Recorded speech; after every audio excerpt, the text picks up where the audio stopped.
Chapter 265. In the palace, Zhou State's Emperor Yi Chengtian was also enraged. Biming, what exactly is going on? Zhou State's Emperor Yi Chengtian was also very anxious when he found out that the crown prince was heavily injured and his soul was destroyed. Yi Chengtian didn't have any feelings for Yi Biming. Yi Biming looked very similar to the late Empress Li. However, he had been brave and battle-hungry these few years and his cultivation had improved greatly. Yi Chengtian couldn't help but look at him in a new light. The crown prince was injured and Chanlian's whereabouts were unknown. However, Yi Biming was safe and sound. Zhou State's emperor couldn't help but become suspicious. He asked a few questions before Yi Biming told him that the crown prince had hired civilian hunters to search for the purple ginseng in Wuxia city. In order to avoid implicating the Heaven Extermination Hunting Corps, Yi Biming only said that he had hired a few hunters to accompany him. He was worried about the crown prince's safety, so he followed along. What the empress was most concerned about was the crown prince's injuries. All of the imperial physicians in the palace had been summoned. Even the imperial physician from the Medicine Emperor Pavilion had been invited. Zhou State's best physicians had already gathered in the palace, but they still couldn't think of a cure. Biming King, you said that it was the crown prince's wish to go to Wuxia city. It's because of his body. However, he is the crown prince and has a noble status. How can you only let a third-rate hunting corps escort him there? Madame Qi sat beside the Zhou State's emperor. Her beautiful eyes were filled with hatred. Yi Biming looked at Madame Qi with extreme mockery. Just as the empress said, he is the crown prince. How can a subject like me go against his orders? Offending a superior is a crime of disobedience. Empress, don't be agitated. I have already sent people to invite the national healer. As long as he comes, the crown prince's illness will definitely be cured. Zhou State's emperor changed his dignified appearance in the imperial court and softly consoled Madame Qi. The two of them were indeed childhood sweethearts. They had been husband and wife for decades, yet they were still as loving as ever. However, when Yi Biming saw this scene, it was incomparably ironic. This good man, who doted on Empress Qi in front of and behind others, had never shown a trace of care in front of him and his mother. Even to this day, Yi Biming still remembered it clearly. He had once thought that his father and mother had a period of time when they were in love. According to the old palace servants who served Empress Li in the early years, due to the turmoil at the borders of Zhou State, the emperor of Zhou State would often stay in Empress Li's palace at night to discuss state affairs with her. However, not long after Empress Li became pregnant with Yi Biming, the head of the temple, Siming, entered the palace to pray for the ancestors of Zhou State. When he saw Empress Li, he said that she was pregnant with a world-destroying demon fetus. When the emperor of Zhou State found out, he ordered Empress Li to abort the child in her womb. Empress Li was adamant. Since then, the emperor of Zhou State became increasingly cold to Empress Li. Until Yi Biming was born, the situation deteriorated. On the contrary, Empress Qi's eldest prince, Yi Balian, became more and more favored. When he was 3 years old, because of a small conflict for no reason, Empress Li pushed consort Qi into the pool. The emperor of Zhou State locked Empress Li in the Forbidden Palace. Although Yi Biming was young, he knew that the Forbidden Palace was a place that ate people up without spitting out the bones. He hugged his father's knee and begged. The child's shrill cries did not move the emperor of Zhou State. Yi Biming could not see the emperor of Zhou State's expression at that time, but he clearly remembered the emperor of Zhou State's cold voice at that time. He kicked Yi Biming away. The child was only 3 or 4 years old. His muscles and bones were still very weak. At that moment, Yi Biming only felt that all the bones in his body were broken. If you want to blame someone, you can only blame yourself for being the root of the disaster. You should not exist in this world. If your mother wants to protect you, she can only end up like you. So what if he was the root of the disaster? Now that he was an adult, he had killed many blood cloud beasts in a few years. No one would say that he was the root of the disaster anymore.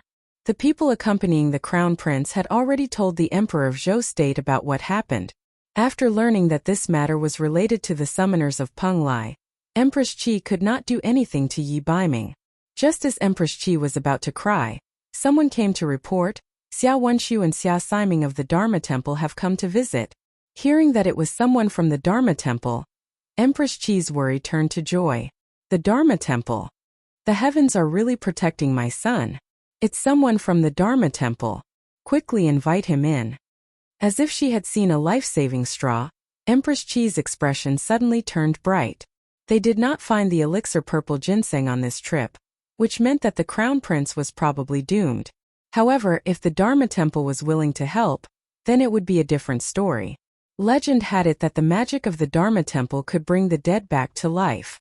However, even the royal family would find it difficult to ask the Dharma Temple for help. Xia Wenxu was the famous young Siming of the Dharma Temple on the mainland. Not only was he talented in magic healing, but he was also quite famous in medicine. After Yi Baiming heard the name of the Dharma Temple, his expression became more serious. The Dharma Temple rarely interfered with the affairs of the mainland.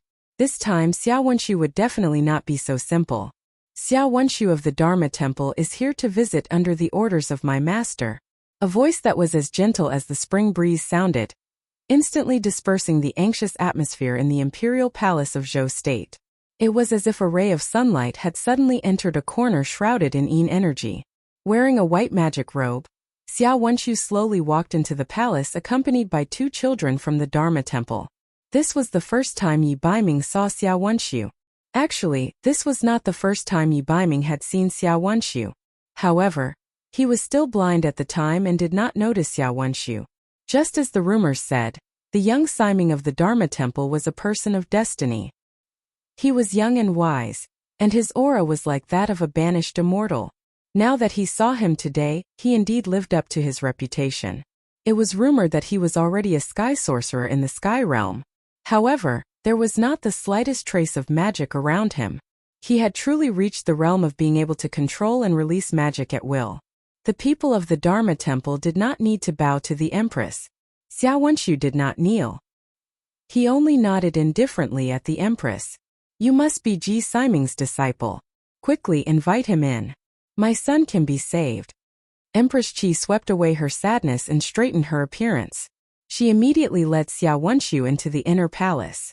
Xia Wenxu also noticed Yi Baiming. The North Underworld Prince?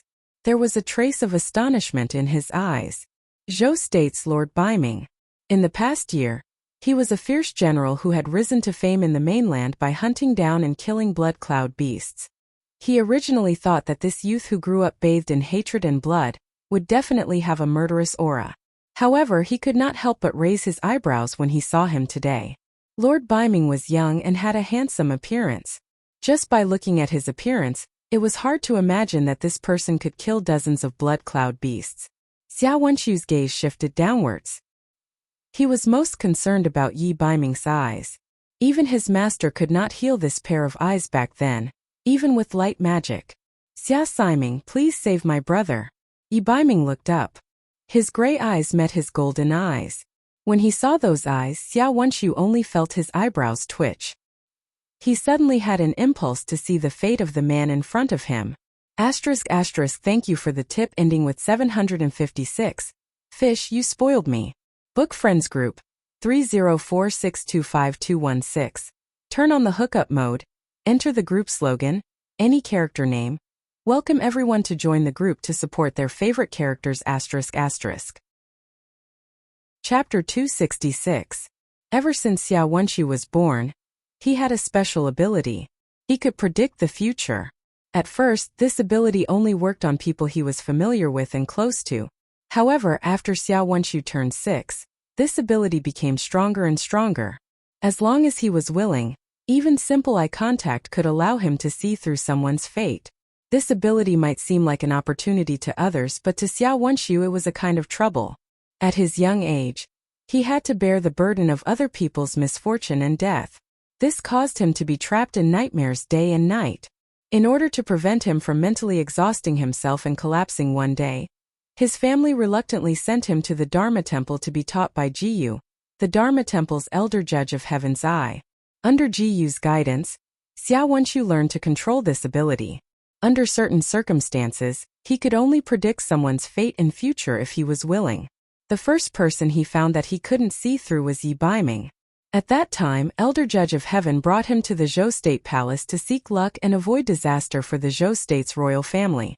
In addition to teaching others magic, the Dharma Temple also had a mission unknown to the world, which was to maintain the balance of the boundless continent. The coexistence of the boundless continent's 5 major countries and the eastern capital had existed for many years. The Dharma Temple didn't want to break this situation. In the huge palace, Xiao Wenxu was bored to death. At that time, he saw an exceptionally delicate little boy. The little boy stood in the corner. He was blind. That was the first person Xiao Wenxu couldn't see through. Many years later, he found out that the lonely little boy was the scourge of Zhou state that his master mentioned. Xiao Wenxu also asked his master why he called him a scourge. At that time, Ji Yu only said that this child was the son of slaughter. The continent would be plunged into a bloody storm because of him. At that time, Xiao Wenxu didn't believe it. For some reason, he wanted to see the little boy's fate. However, when he touched the little boy's hand, he failed for the first time. He couldn't see anything. This was Xiao Wenxu's first failure. For many years after that, Xiao Wenxu couldn't understand why this happened. It was not until he met Yun Sheng that he realized that there was another person in the world whose fate he could not see through. If he were to read Dark North Lord's fate again, what would his fate be like? Xiao Wenxu couldn't help but glance at the Dark North monarch. When their eyes met, Xiao Wenxu suddenly felt as if he had seen something. A black shadow appeared behind Yi Baiming. It was a suffocating black shadow. When he wanted to take a closer look, Queen Qi urged him to take back his thoughts. Xia Siming, I'll have to trouble you to treat Imperial Brother's illness. Yi Baiming didn't react much to Xiao Wenxu's scrutiny. Xia Siming, please come this way. The Crown Prince is waiting for you. A palace maid urged. Xiao Wenxu could only look away. A gentle light descended from the sky. Crown Prince Yi Bailian, who was originally pale, gradually recovered his complexion under the effect of light magic. A stream of black blood flowed out from Yi Bailian's 5 orifices. He's awake, the Crown Prince is awake. The palace was instantly filled with joy. The Crown Prince's Dharma soul. His body is almost fully recovered. He will recover in a month. In terms of diet, it's best to abstain from alcohol. Xiao Wenxu left the palace. However, this time he didn't meet Yi Baiming again. In the palace, a storm was brewing, but Yun Sheng didn't know anything about it. After she settled the matters of the hunting squad, she returned to the medicine hall. Little master, I've been waiting for you. Yun Sheng had just returned to Wushuan Limitless Building when she heard Zhong Yi's pitiful voice. He was a dignified sacred beast summoner, but he had been hiding all this time. It wasn't easy for him to wait until Yun Sheng was alone. Only then did he have the guts to appear. Zhong Yi, I only asked you to teach the Dark Crown Prince a lesson, but you've caused such a big trouble. Yun Sheng pretended to be dissatisfied. Hey little master, the crown princes of those 2 countries aren't good people. One of them fell to his death. Moreover, how could someone from Zhou State's royal family die just like that? Even if the Medicine Emperor Pavilion doesn't appear, the Dharma Temple will send someone. Zhong Yi understood. What do you mean? They don't have a sage herb with more than 6 leaves, so they can't refine the 1,000 gold pill. Yi Bailian won't live for long. The Crown Prince of Zhou State was taken care of by Yun Sheng along the way. Yun Sheng was sure that if it wasn't for her soul-healing divine needle, even if the Medicine Emperor Pavilion's great master appeared, Yi Bailian wouldn't have survived. She definitely wouldn't expose her medical skills for a scumbag like the Crown Prince of Zhou State. Just because ancient medical skills aren't good doesn't mean that magic isn't good. That idiot Crown Prince of Zhou State is the successor that the Dharma Temple has high hopes for. If he dies, Yi Baiming will be the most suitable successor among the Zhou State's royal family. The Dharma Temple will definitely step in. With light magic as a treatment, even if the Crown Prince dies, he can be saved. Zhong Yi found some tea in the medicine hall and started drinking. When he came, he also looked around. It seemed that his little master was right. She was really a pharmacist. She was actually managing the medicine hall of Wushuan Wuji School, the #1 martial arts hall in Zhou State, at such a young age. When he sneaked in, he observed the place and realized that the martial arts practitioners in the martial arts hall were all quite strong. It seemed that he had to be more careful when he moved around this area in the future. He didn't want to be caught in the gutter. The Dharma Temple will also appoint the successors of the 5 great countries. Yun Shang had always thought that the Dharma Temple taught all kinds of basic magic and developed potions. She didn't expect that the royal families of the 5 great countries were also related to the Dharma Temple. Haha, little master, you are young, so you don't know some of the secrets of the continent, Zhongyi explained. Only then did Yun Shang know some of the secrets of the continent. Thousands of years ago in the boundless continent, the masters of the 8 barren divine weapons either died or passed away. The remaining masters established the Donghuang dynasty, the Hunter Union, the Zhao state, and the Dharma Temple. The 4 masters had been friends for a long time. Although they established their own powers, they also had an 8 barren treaty. This treaty was also to prevent the demonic beasts that were once chased out of the boundless continent from reappearing. The Donghuang dynasty and the 3 great organizations had to establish a friendly and balanced relationship. However, the division of the Donghuang dynasty was unexpected. In the first few months after the division of the Donghuang dynasty, the people of the continent suffered and the people had no way of making a living. The Dutian Beast blood cloud world also became active because of this. Finally, the 3 great organizations couldn't hold back anymore. They jointly issued a call for martial artists, sorcerers, and summoners. They forcibly stabilized the political situation of the continent that was on the verge of collapse. The 3 great organizations and the remaining powers of the Donghuang dynasty supported different rulers, according to their own interests. Zhou state and later Qin were occupied by the Hunter Union. They ruled the country with martial arts. Penglai state directly became the rear power of the Zhao state. There were many summoners there. And the Dharma Temple chose the resource-rich Tangyuan state. The remaining Donghuang dynasty and the immortal residents became the last strongholds of the Gu Donghuang dynasty and the elves. Since that's the case, Zhou state and later Qin should be under the jurisdiction of the Hunter Union. Even if the royal family changed, it should be related to the Hunter Union. Why did the Dharma Temple interfere? Yun Shang didn't understand. She didn't expect the 3 great organizations to be behind the seemingly peaceful 5 great countries. Haha, this matter started with the emperor of Zhou state. Zhongyi kept her in suspense. Chapter 267. Zhou state's situation is very complicated. It's said that the current emperor of Zhou state was just an unfavored prince back then. He relied on the power behind him to sign an agreement with the Dharma Temple. Outsiders don't know the details of this agreement, but the general idea is that the Dharma Temple will choose the future emperor of Zhou state. Zhongyi was a freelance summoner. He often traveled around the continent and was quite old, so he knew a lot of things that Yun Shang didn't. Zhou state's complexity wasn't limited to this. Zhou state also had a special existence like the Medicine Emperor's Pavilion. It would be difficult for the Dharma Temple to directly control it. Yun Shang thought about it again. It was no wonder that Zhou state, which relied on martial arts, would choose the crown prince, Yi Balian, as its successor. Although Yi Baiming was a dual cultivator of magic and martial arts, his special Dharma soul attribute was one of the reasons why the Dharma Temple was wary of him. Instead of finding a strong successor with great potential, they were more willing to control a crown prince with poor talent and intelligence. The Dharma Temple wanted to rely on the new emperor of Zhou state to secretly control the Hunter Union's subordinate state, Zhou state. So that means Yi Balian won't die? This isn't all bad news. Otherwise, if he dies and the Heavenly Hunting Corps is held accountable, we won't be able to escape responsibility. Yun Shang thought to herself. Even if he doesn't die, that trash won't be able to gain anything. Heh, even if this old man's fall can be repaired with light magic, his magic cultivation in this lifetime can only stop at the level of an archmagus. The elder laughed sinisterly. He took out the 6-leaf purple ginseng that he had threatened her. Little master, this subordinate knows that you must have collected a 9-leaf purple ginseng. That thing is very precious. Save it for when you need to save your life. Take a look and see if you can use this 6-leaf purple ginseng to refine a few pills for me to try. The reason why Zhongyi signed a master-servant contract with Yun Shang was that his lifespan was nearing its end, and he urgently needed the sage herb myriad golden pill to prolong his life. No problem. I'll start refining pills today. However, I have a request.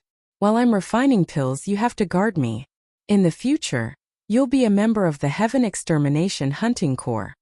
After this hunting mission, Yun Sheng finally understood the dangers of both the hunting world and the continent. The overall strength of the Sky Extermination Hunting Corps wasn't bad, but the hunters in the Sky Extermination Hunting Corps were all martial artists. Furthermore, most of them were soldiers and didn't know how to adapt. As for Yun Sheng herself, she was bound by the Little Cientong and Wu Profound Limitless School, so it was impossible for her to train those hunters systematically.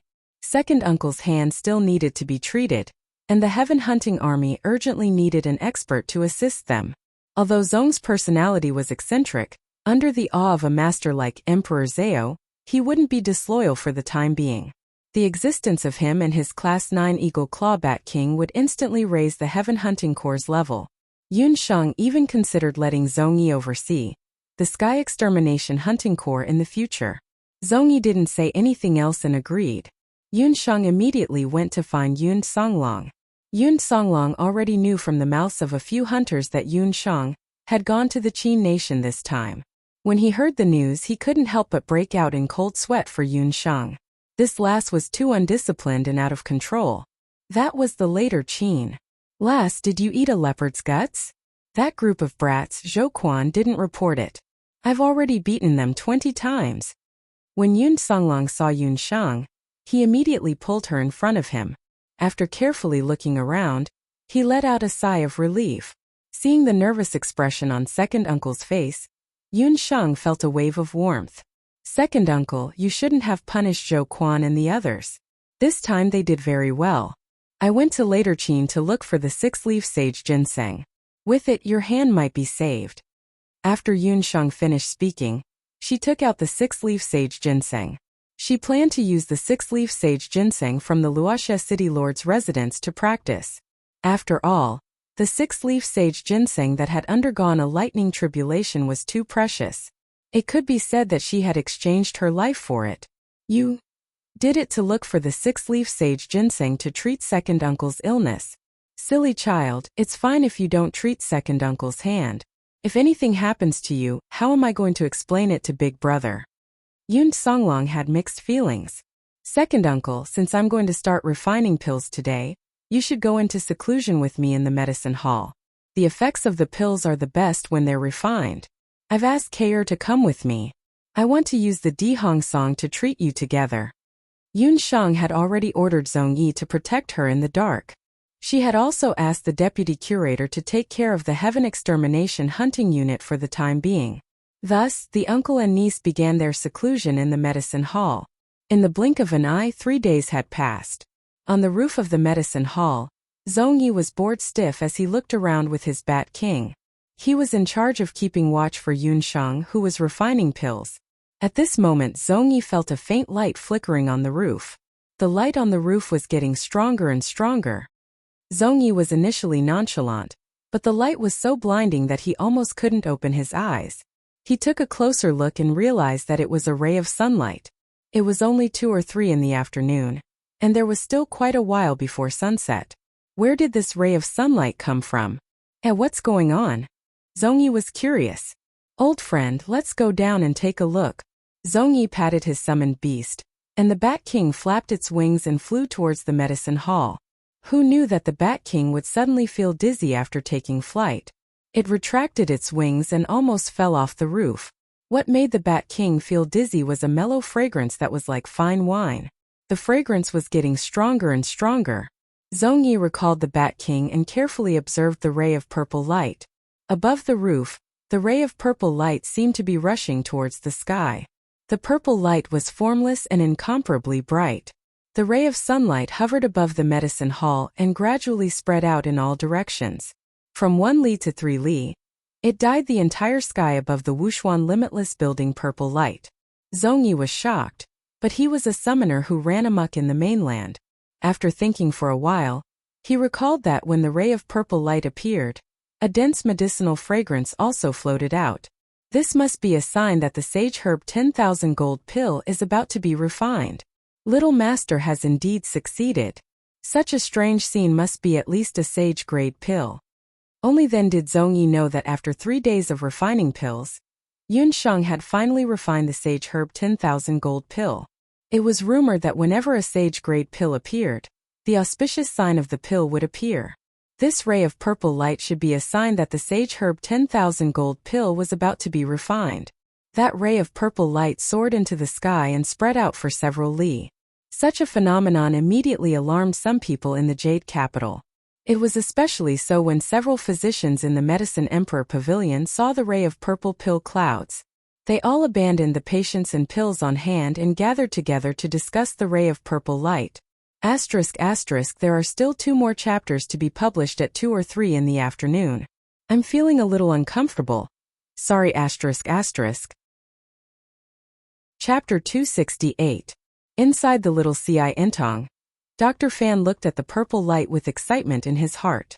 Yun Shang had asked Lin Yao to bring a message over, saying that she would be refining pills in seclusion for the next few days, although the child did not say what kind of pills she was going to refine. But seeing such a large amount of purple light appear, Dr. Fan was shocked. He understood that the appearance of a saint-grade pill meant that there was at least a saint-grade pill, or even an even higher divine-grade pill. Imperial physician Rong looked at the rainbow-like glow of the pills that occupied a certain part of Jade capital and was astonished. How did a doctor who could refine saint-grade pills suddenly appear in the Jade capital?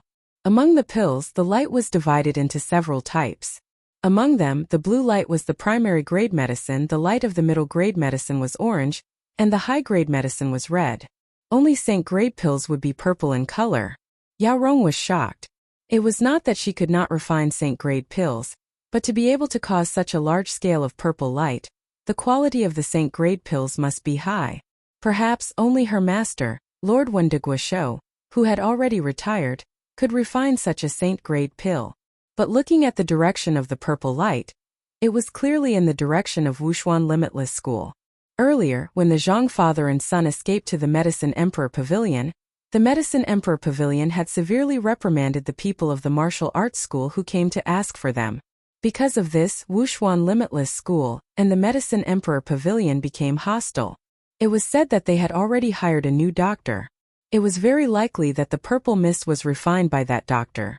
In this way, the reputation and position of the Medicine Emperor Pavilion in the continent would be shaken. Yao Rong was burning with anxiety. She brought a few doctors and rushed to the residence of the Medicine Emperor Pavilion. Yao Rong, do you really not know about the doctor in Wuxia Limitless School? Wen de Guoshuo suspected that this person was most likely related to the appearance of the moon god's praise. This? Yao Rong hesitated for a moment. Actually, halfway through, a name appeared in Yao Rong's mind. Yun Shang. The doctor called Yun Shang. Seeing the strange expression on Yao Rong's face, Wen de Guoshuo asked, "Do you know who that is?" Disciple does not dare to hide it. I am only guessing, but I am not sure. Everything can only be confirmed after going to Wuxia Limitless School to investigate.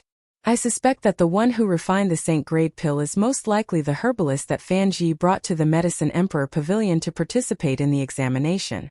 Yao Rong sighed. If her guess was true, then the Medicine Emperor Pavilion would have suffered a huge loss. What? Herbalist? How is that possible? The group of people, including the great medicine master, were all astonished when they found out that the other party was just a herbal gatherer. However, she had sent people to keep an eye on the child's movements. She only heard that the little girl did not stay in the medical center, but entered the Royal Magic Academy to study magic. After that, she could not find any more information. De Guoshuo, I still have some memories of that child. She went to participate in the herbalist examination. Although she was young, her knowledge of medicinal herbs made Feng Fei feel inferior. Moreover, that child's courage was surprisingly big. Qi Feng Fei indeed had some impression of that child. She told him about Yun Shang's participation in the examination, as well as her courage to test medicine, everything. In that case, she is only a herbalist. It is not easy for a herbalist to refine a beginner-grade medicine. Wen de Guoshuo was well aware of the Medicine Emperor Pavilion's herbalist training system. A herbalist would not be able to come into contact with matters related to alchemy. Disciple has not continued. At that time, after she passed the herbalist examination, she also passed the physician examination at the same time. The physician's waist token was personally given by Disciple. Because of her and Fan Ji's cooperation, they successfully completed a craniotomy for a child who had a congested brain. It was also Yun Shang's bold actions that made Yao Rong suspect that she could refine a pill. Craniotomy? When De Guizhou was once again shocked speechless.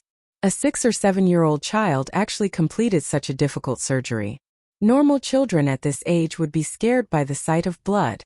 Such a genius, why didn't you recruit her into the Medicine Emperor Pavilion? De Guizhou could no longer sit still. During the period when he was in seclusion, so many things happened. Master, it's not that disciple didn't want to recruit her, but… Yao Rong smiled bitterly. That child is not an ordinary person. Disciple invited her with the identity of a physician in the Medicine Emperor Pavilion, but she rejected. She insisted on learning from Fan Ji, walking the path of dual cultivation of magic and ancient medicine. Magic and ancient medicine were two incompatible things.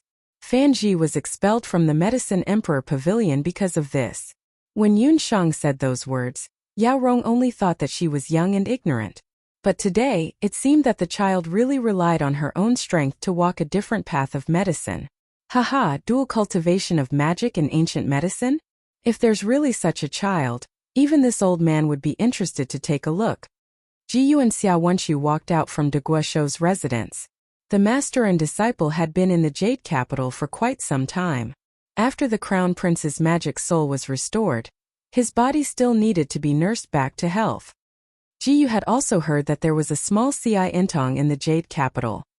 He was planning to bring Xiao Wenxu to take a look at that medical hall, but who knew that they would encounter the matter of the purple glow. Even though pills and demonic medicine belonged to different systems, the purple glow had something in common. There's no time to lose. Let's head to Wuxia Limitless School immediately. Regardless of whether that pill was refined by that child or not, just the Saint-grade pill alone is worth this old man personally visiting. It had been 10 years since De Guizhou left his residence. Even when his best friend, Yun Ba's second son, Yun Songlong, was injured, he didn't leave his residence. It was only when Yun residence sent Yun Songlong over that he was willing to help. Look at that direction. It's the direction of Wuxia Limitless School. As for the other party's identity, we will know once we head to Wuxia Limitless School. Yao Rong, bring someone to the martial hall. If that pill was really refined by that child, immediately bring her over to meet him. De Guizhou's identity was honorable, so he naturally wasn't willing to personally visit a junior. Ji Yu didn't think much of it. Since he was a member of the Law Temple, he didn't have any level consciousness of ancient medicine. Thus, he headed to Wuxia Limitless School with Xiao Wenxu and the group from Medicine Emperor Pavilion. When that purple light appeared, it also caused the entire martial warriors of Wu Profound Limitless School to be pleasantly surprised. The fragrance of the pill was mellow, and some practitioners with shallow cultivation lost their focus and fell asleep. After Vice Hall Master Zhang Li received this news, he observed outside the medical hall for a while. Second brother. Looks like second brother's hand can be saved this time. Zhang Li suppressed his excitement and ordered everyone in the martial hall. The new consecrator of the medicine hall, Elder Yan Yun, was in seclusion to refine pills. No one was allowed to enter the 3-li radius of the medicine hall. Those practitioners who had fainted because of the pill fragrance were also sent back to their respective residences. Everyone in the martial hall, listen to my orders. The martial hall has entered a state of emergency. All practitioners, immediately gather outside the martial hall. If you find anyone who intrudes, kill them all. Zhang Li understood that this glow would also attract people with ulterior motives. Before Yun Shang completely refined the pill, he definitely wouldn't let anyone disturb her. Because he was not a martial artist, his body was already on the verge of drying up. However, as soon as the sage ginseng entered his mouth, he felt that his originally fragile meridians were being continuously washed and repaired by a powerful essence qi. His originally mottled white hair had turned from black to white. The wrinkles on his bark-like face had also miraculously disappeared. His muscles were once again infused with vitality and became elastic. The age spots quickly faded away, and even his loosened muscles and bones glowed with new strength. At the same time that the Zong personality's body was transforming, the eagle clawback king that was entrenched above the medicine hall also changed. The eagle clawback king was the Zong personality's natal beast. Its life and death and evolution were closely linked from the moment it signed a contract with the Zong personality. The Eagle Clawback King had followed the Zong personality for dozens of years. Its state was also connected to the Zong personality. Under the effect of the Sage Herb Myriad Golden Pill, the Zong personality underwent a shocking transformation. The Eagle Clawback King also benefited a lot. Roar dash the Eagle Clawback King's 1 meter wide, like the wings of a glider spread out. The bones on top of it let out a crackling sound like beans. Its claws also continued to expand. From the original eagle claw shape, it became like the sharp claws of a flood dragon. Breakthrough, the 9th level Eagle Clawback King broke through to the commander level Dragon Clawback King. Ha dash, the Zong personality faced the sky and roared. The old summoner in his 60s disappeared. In front of Yun Shang and the others, stood a 30-year-old summoner powerhouse. The Zong personality was very excited. He touched his face and looked at his limbs that were glowing with the unique roaming power of young people again. He couldn't help but laugh. Old friend, you've also broken through. You're a commander-level demon beast. I, the Zong-yi, want to see what you can do to me. The Zong-yi couldn't help but feel proud. He turned his head, his knees touched the ground, but he respectfully called out to Yun Shang, Little Master. The Zong personality called her Little Master willingly. If it was said that he had no choice but to submit to an 8-year-old female summoner because he was intimidated by the pressure of the summoner emperor-level expert, then he had no choice but to submit to an 8-year-old female summoner. But at this moment he was really convinced by Yun Shang. She could make him rejuvenate and return to his peak state. She could make him a blessing in disguise and suddenly become a commander-level magical beast. These two things, if it was in the past, the Zong personality wouldn't even dare to dream. But Yun Shang made these things come true. Master, you are not only the reincarnated parent of my Zong personality, but also the reincarnated parent of my old man. We will only recognize you as our master in this life. Who was the Zong personality? He was proud and arrogant. Even if it was the Zao state, he had never been afraid. You are welcome. You helped me teach the princes of Zhou state and later Qin a lesson. I will help you refine the 1,000 gold pill. This is what we agreed on earlier. You just need to assist me like before. I still have to treat my second uncle's injury. At this moment, there must be a lot of people gathered outside the martial arts school. Help me block them and don't disturb my treatment. Yun Shang was relieved when she saw the Zong personality's appearance. It seemed that the 1,000 gold pill that could bring the dead back to life mentioned on Elder Zhang's note was not fake. Second Uncle Yun Songlong's broken hand might really be cured with sage ginseng. Master, don't worry. With my Zong personality here, not to mention a living person, even a mosquito won't be able to come in and disturb Master. The Zong personality laughed straightforwardly. After he regained his youthful state, he was full of energy, and his magical beast had also evolved. Right now, even if there were 10,000 soldiers outside, he wouldn't even bat an eyelid, let alone a few weaklings. After the Zong personality finished speaking, he strode out. He and the Dragon Clawback King quickly rushed out of the martial arts school. Outside the Wuxia Everlasting Martial School, the people of the Medicine Emperor Pavilion and the 2 arbiters of the Law Temple were blocked outside by a group of martial artists. The deputy director has ordered that all members of the Wuxia Everlasting Martial School be on guard. No one outside the school is allowed to enter. The martial artists outside the school were all fierce. The Medicine Emperor Pavilion and the Wuxia Everlasting Martial School had already disliked each other because of Elder Zhang's matter. I am the Imperial Physician, Rong. These 2 are the arbiters of the Law Temple. Could it be that you dare to block us outside? Yao Rong and the doctors of the Medicine Emperor Pavilion were filled with righteous indignation. The Wuxia Everlasting Martial School was so arrogant. The Imperial Physician and the Arbiter of the Law Temple? Today the sun really rose from the west. Why did these big shots who rarely walked around the continent all suddenly come to the Wuxia Everlasting Martial School? When the martial artists heard this, they were also shocked by the other party's background. Among these 3 people, any one of them was comparable to the most illustrious figure in the Zhou state. Why were they gathered in the Wuxia Everlasting Martial School? The martial artists looked at each other in dismay. A few of them immediately sent people in to report to the deputy director. Haha, who dares to enter? You have to pass through my Zong personality first. Just as the martial artists were in danger, they suddenly saw a black shadow in the sky that enveloped them like lightning. Chapter 270. That black shadow came very quickly, and in a short while, it was above the doctors of the Medicine Emperor Pavilion. Zhongyi. During this period of time, the name of Zhongyi had spread throughout the entire Zhou state.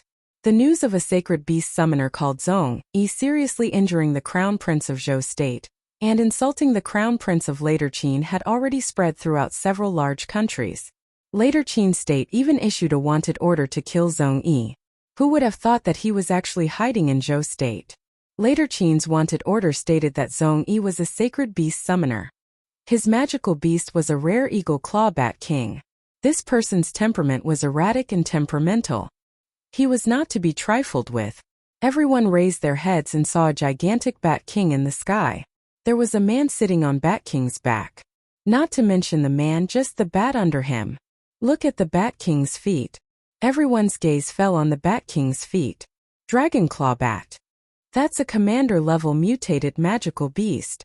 In the direction of Wuxia Limitless School, a few warriors walked over.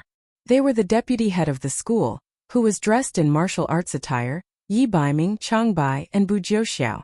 Looking at Zhongyi and the Bat King that had already advanced to commander level, whether it was the people from the martial arts school or the Medicine Emperor Pavilion, even the two judges of life from the temple, they couldn't help but change their expressions. It had been a long time since a commander-level magical beast had appeared in Zhou State's Jade capital. After advancing, the Dragon Claw Bat King's strength was even more astonishing. It bared its teeth and let out a buzzing sound. Wherever the sound went, the bats that lived in Jade capital all came out of their nests. At this time there was still some time before sunset. Under the cover of the purple light, the bats that filled the sky densely covered the entire Wuxia Limitless School. It was as if dark clouds were covering it. The situation was indescribably strange. Zhongyi. Yi Baiming saw Zhongyi on the back of the Dragon Claw Bat at a glance. Although his appearance had undergone a shocking change, Zhongyi was still Zhongyi.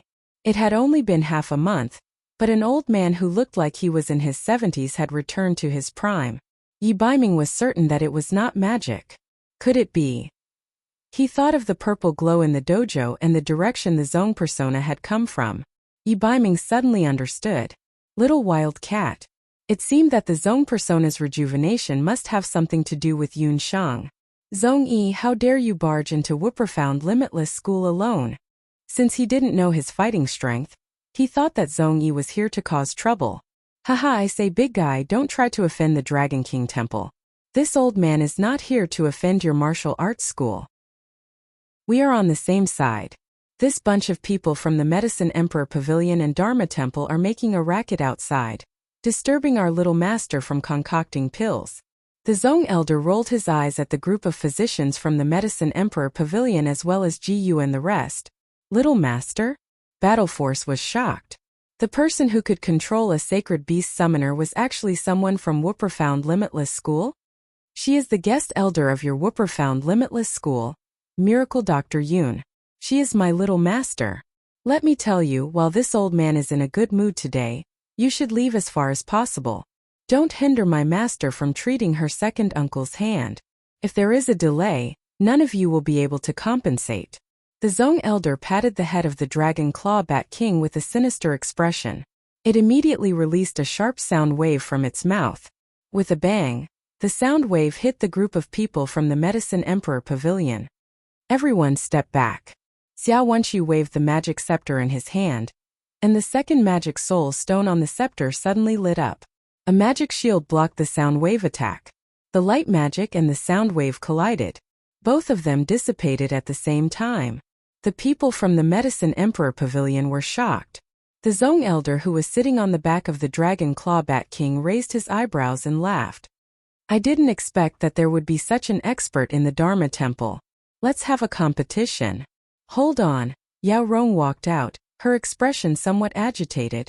Just now, you said that your master was going to treat whose hand? The son of the martial saint of Zhou State, Martial Marquis Yun Songlong. The Zhong elder reported Yun Songlong's name. In the entire Zhou State, There were not many people who could catch the Zong elder's eye. The father and son of the Yun family were an exception. Back then, when Yun Songlong was guarding the southern border of Zhou State, the Zong elder happened to be traveling by the border of Zhou State. He saw the Yun family army resisting the allied forces of later Qin and Tang Yuan with 1,000 men. Yun Ba's name as the martial saint was famous throughout the continent. However, although he admired Yun Songlong, he never thought that there would be a day when he would have to serve a descendant of the Yun family. Fate really made fools of people. The Zong elder couldn't help but sigh in his heart. This is impossible. Yun Songlong's hand is already broken. How can he treat it? The doctors from the Medicine Emperor Pavilion were in disbelief. Jiyu and Xiao Wenxiu from the Dharma Temple were also astonished. The Dharma Temple was also aware of the condition of Yun Songlong's hand. It was not impossible to use light magic to regrow a broken limb. However, the relationship between the Dharma Temple and the Yun family was very ordinary. In fact, because the Dharma Temple wanted to secretly control Zhou State, they had some conflicts with the Yun family. As for the Yun family's first young master, one of the Yun family's young General Yun's hands was crippled. Countless people had seen him personally being sent to the great imperial physician. Why is it impossible? Just because you people from the Medicine Emperor Pavilion can't do it doesn't mean that my little master can't. If you don't believe me, you can wait here. The Zong elder's face was full of arrogance. These reckless people actually dared to look down on his little master's medical skills? In the Zong elder's eyes, the current Yun Shang was much more powerful than those high and mighty imperial physicians and great imperial physicians. Everyone, since Miracle Dr. Yun is treating Yun Songlong, please wait for a moment. Men, close all the entrances of the martial arts center. As long as Miracle Dr. Yun doesn't come out, no one is allowed to enter or leave the martial arts center. At this moment, Zhonli only wanted to ensure that no one disturbed Yun Songlong's treatment. In other words, he was not allowing the people from the Medicine Emperor Pavilion and the Dharma Temple to enter or leave. Seeing that Zhonli was so impolite, the people from the Medicine Emperor Pavilion were furious. However, since Yao Rong did not say anything, they could not say anything. Moreover, in front of a group of strong and powerful martial artists, these doctors who did not even have the strength to truss a chicken dared not act rashly. When Zhonli saw that the group of doctors were angry but did not dare to say anything, he was secretly pleased. Elder Zhang's debt could finally be paid back. In the medicine hall, Yun Sheng was treating Yun Songlong's hand. Second uncle, take the purple ginseng 10,000 gold pill first. Then I'll use the 9-leaf purple ginseng to heal you. Yun Sheng had already thought about it. Regrowing a severed hand was something that defied the heavens. It was many times more difficult than regaining one's youth. Therefore, just relying on one sage herb 1,000 gold pill was far from enough. It also needed to be combined with the 9-leaf sage herb. Yun Songlong was also skeptical about the effects of the sage herb 1,000 gold pill. However, after witnessing Zhonli's demonic beast leveling up in its new appearance, Yun Songlong could not help but feel more confident. After the sage herb 1,000 gold pill entered his stomach, Yun Songlong felt a warmth in his abdomen. In his body that had not moved for many years, the sealed Do Qi could be faintly felt. Strands of Do Qi slowly seeped out from his meridians. Soon, his entire body emitted a red glow that was similar to a soldering iron. Sweat rolled down his body like a waterfall. Blood flowed in reverse from his left hand and legs. Yun Sheng took out the water needle from the 4 seasons colored glass needles and continuously used it to cool Yun Songlong's body. At the same time, she released the Do Qi that had been accumulated in his body for a long time. Chapter 271. As early as when Yun Sheng was treating Yun Songlong for the first time, she had already discovered that the fighting energy in Yun Songlong's body was confined by a special method. This method was very tricky, and the power of Yun Sheng's soul-healing divine needle at that time was not enough to remove it. However, now that she had the assistance of the sage herb myriad gold pill and the Dihong song, the effect was different. The medicinal effect of the sage herb myriad gold pill was continuously released. The medicinal effect attacked the veins and strange muscles in Yun Songlong's body. It was as if a peerless expert was continuously attacking the restrained fighting energy in Yun Songlong's body. As he had been confined for too long, The fighting energy emitted from his body had already turned into a muddy color like black mud. Under the effect of Yunshang's soul-healing divine needle, the fighting energy was guided and flowed throughout his body. Yun Songlong's sweat gradually turned red like blood. Yunshang's face and forehead were also covered in sweat. Just now, she had also consumed a sage herb myriad gold pill. Under the effect of the sage herb myriad gold pill and the Dihong Song, she had already raised the power of the jade marrow technique to the 5th level. The dark needles continuously moved around in Yun Songlong's body. Oriole, who was watching from the side, was extremely nervous, but she did not dare to stop. Yunshang had already instructed her that she must play the Dihong Song during the entire treatment process. The sound of the pipa gradually became faster, and the needles in Yunshang's hand also became faster and faster.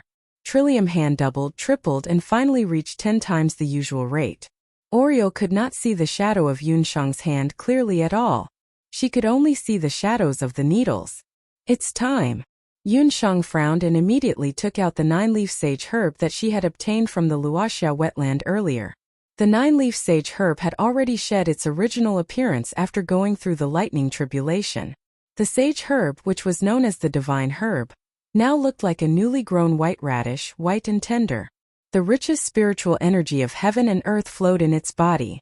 Yunshang placed the sage herb in her hand, and the fire element enveloped the sage herb. Squeak, squeak, squeak.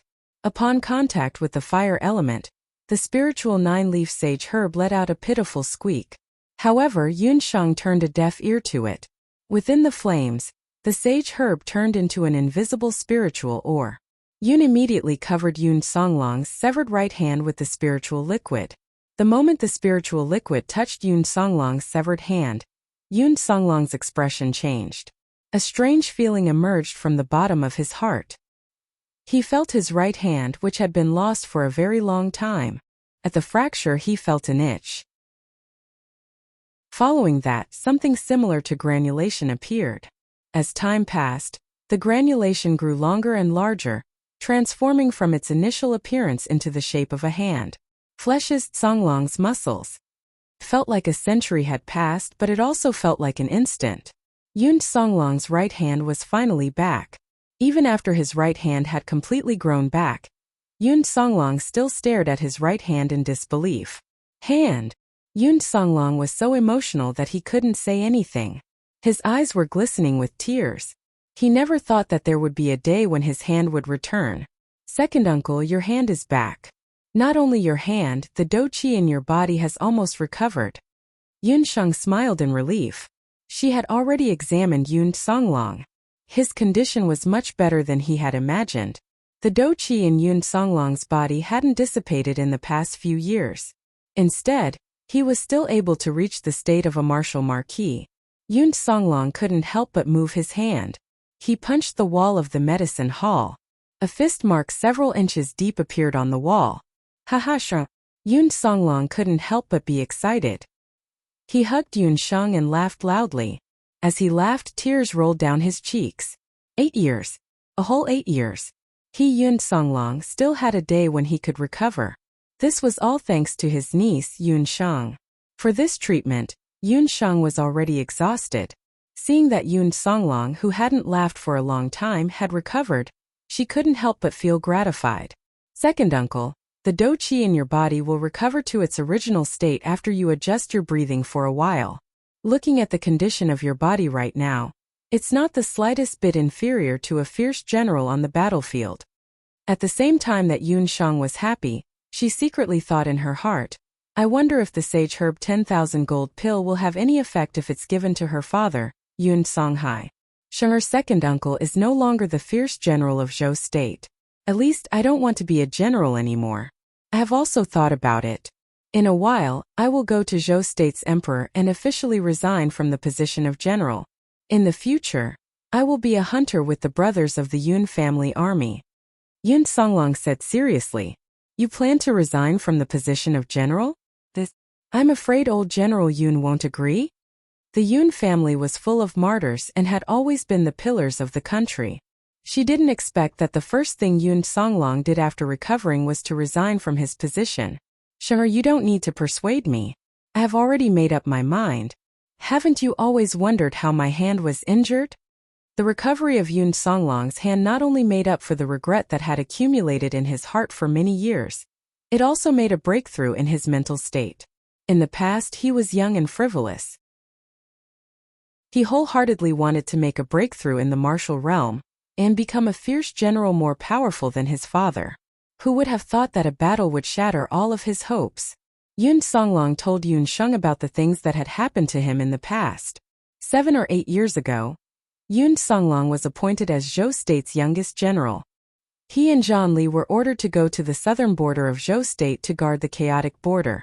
One day, when he was patrolling alone, he encountered a young girl outside the border city. That young girl was only 17 or 18 years old.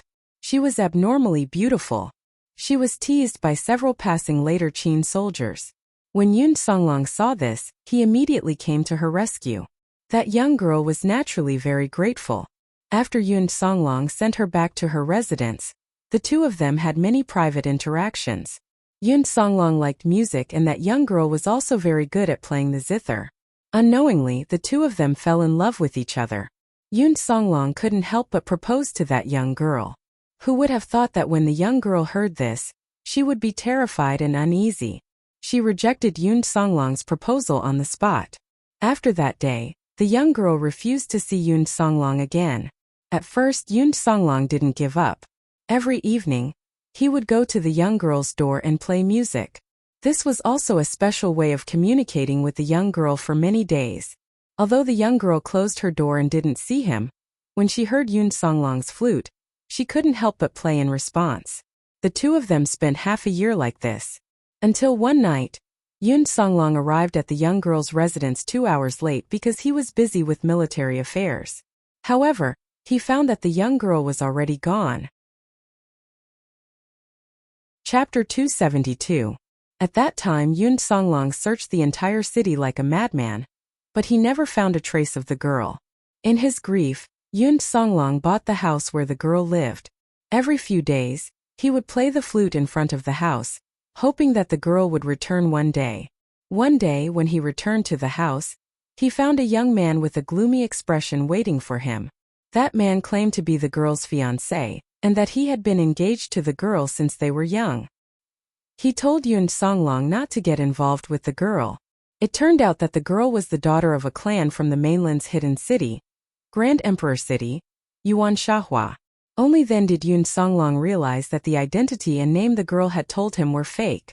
Yuan Shahua was the eldest daughter of the Yuan clan, a large clan in Grand Emperor City. Ever since she was born, she had never left Grand Emperor City, until she was 16 years old. According to the rules of Grand Emperor City, citizens of Grand Emperor City were required to travel after reaching the age of 16 to broaden their horizons. At the same time, they were required to understand the strength of their peers on the mainland. The travel period was 1 year. During this period, the elders and guards of the clan were not allowed to accompany them. Yuan Shahua was a straightforward person. She traveled alone until she reached Zhou State's Nanming City. That day, as fate would have it, she encountered later Qin soldiers outside the city. Just as she was about to teach them a lesson, Yun Songlong, who was passing by, saved her. Yun Songlong was young and handsome. He was also very skilled. After that time, the two of them connected and got along very well. Yuan Shahua grew up in Grand Emperor City. Unknowingly, she fell in love with Yun Songlong.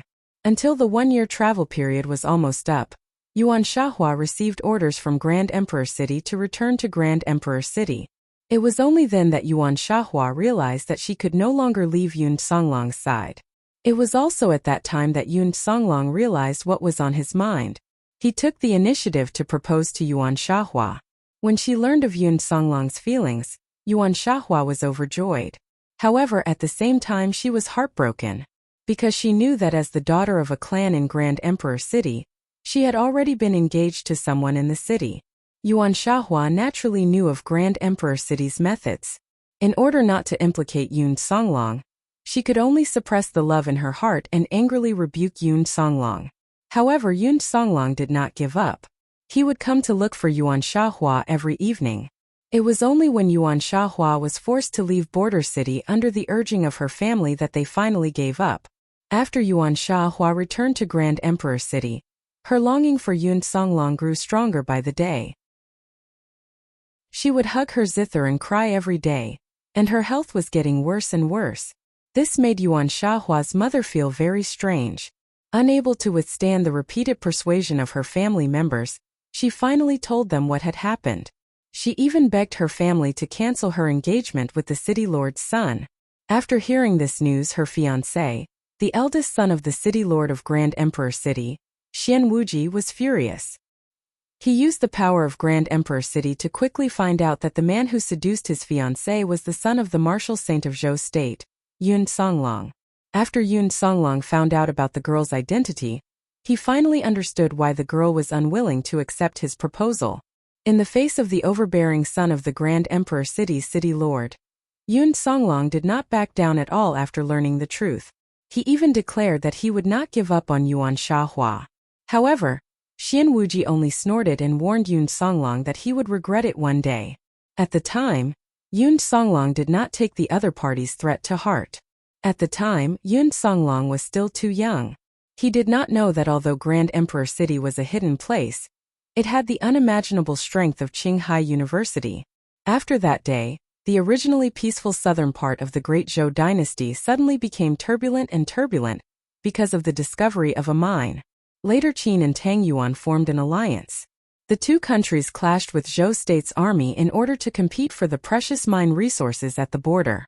As the general of the border guards, Yun Songlong naturally had to lead his troops into battle.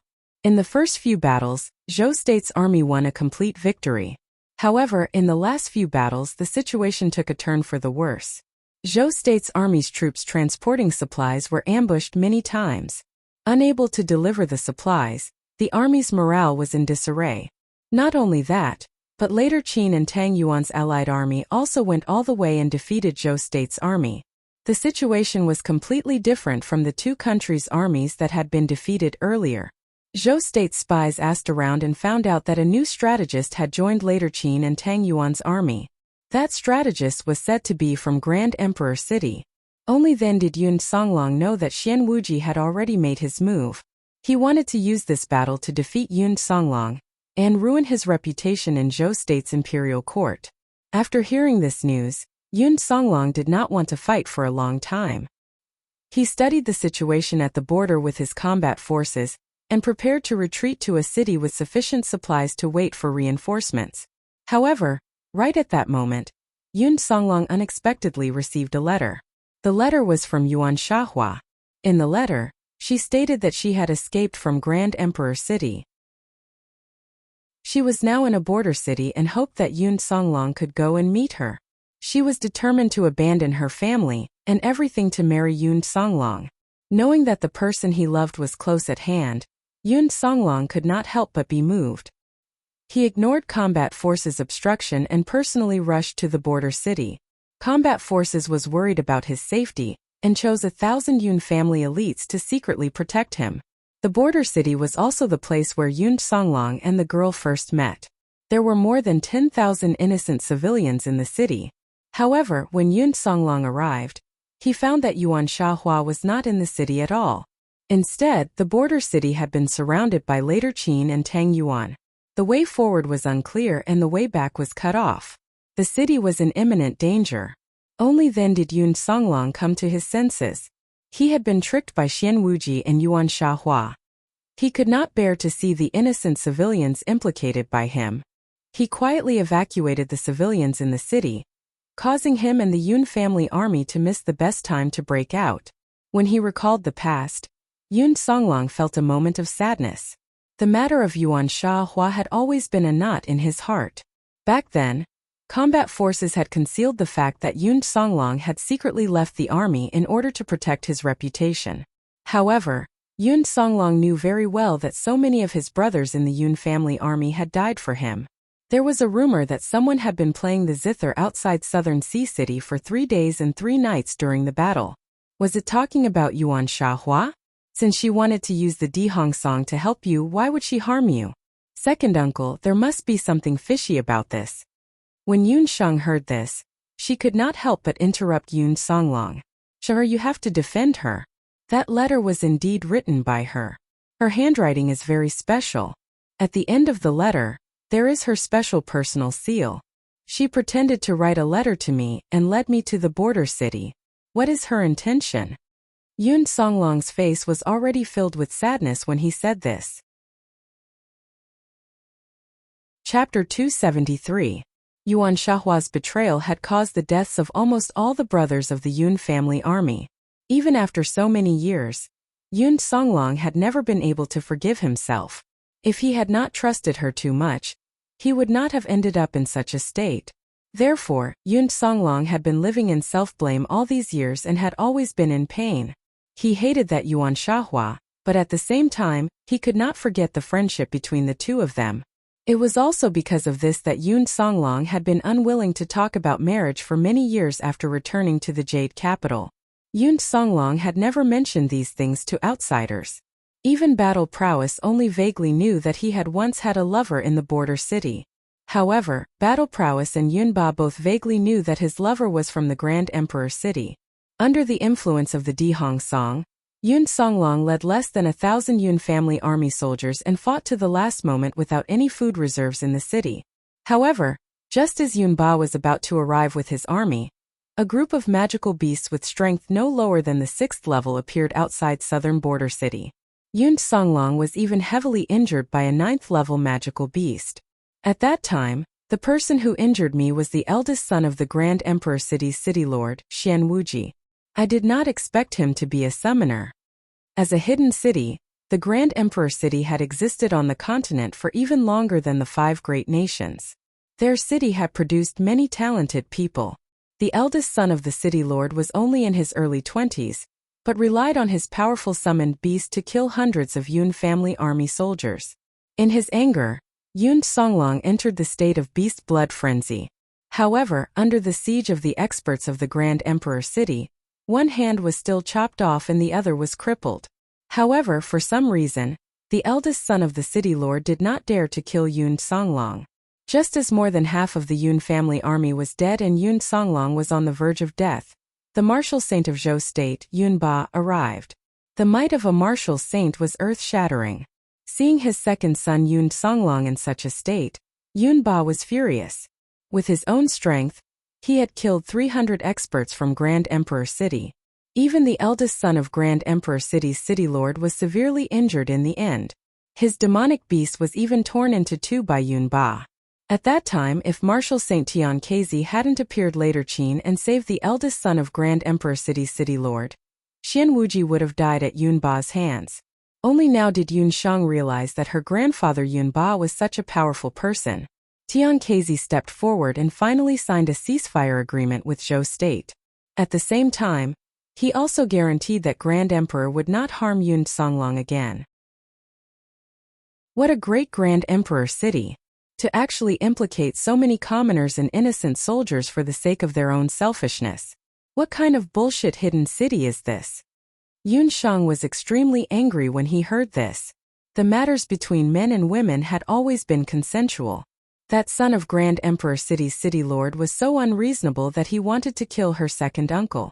But second uncle, I keep feeling that there's something more to this. Haven't you gone to look for her? Yun Shang heard Yun Songlong's description, and knew that Yuan Shahua was definitely a sentimental person. Otherwise, why would she play the zither for 3 days and 3 nights outside the city? That's not important anymore. That Yun Songlong who loved her is already dead. What Yun Songlong couldn't let go was that when Tian Kezi left with the seriously injured son of Grand Emperor City's city lord, Yuan Shahua had arrived.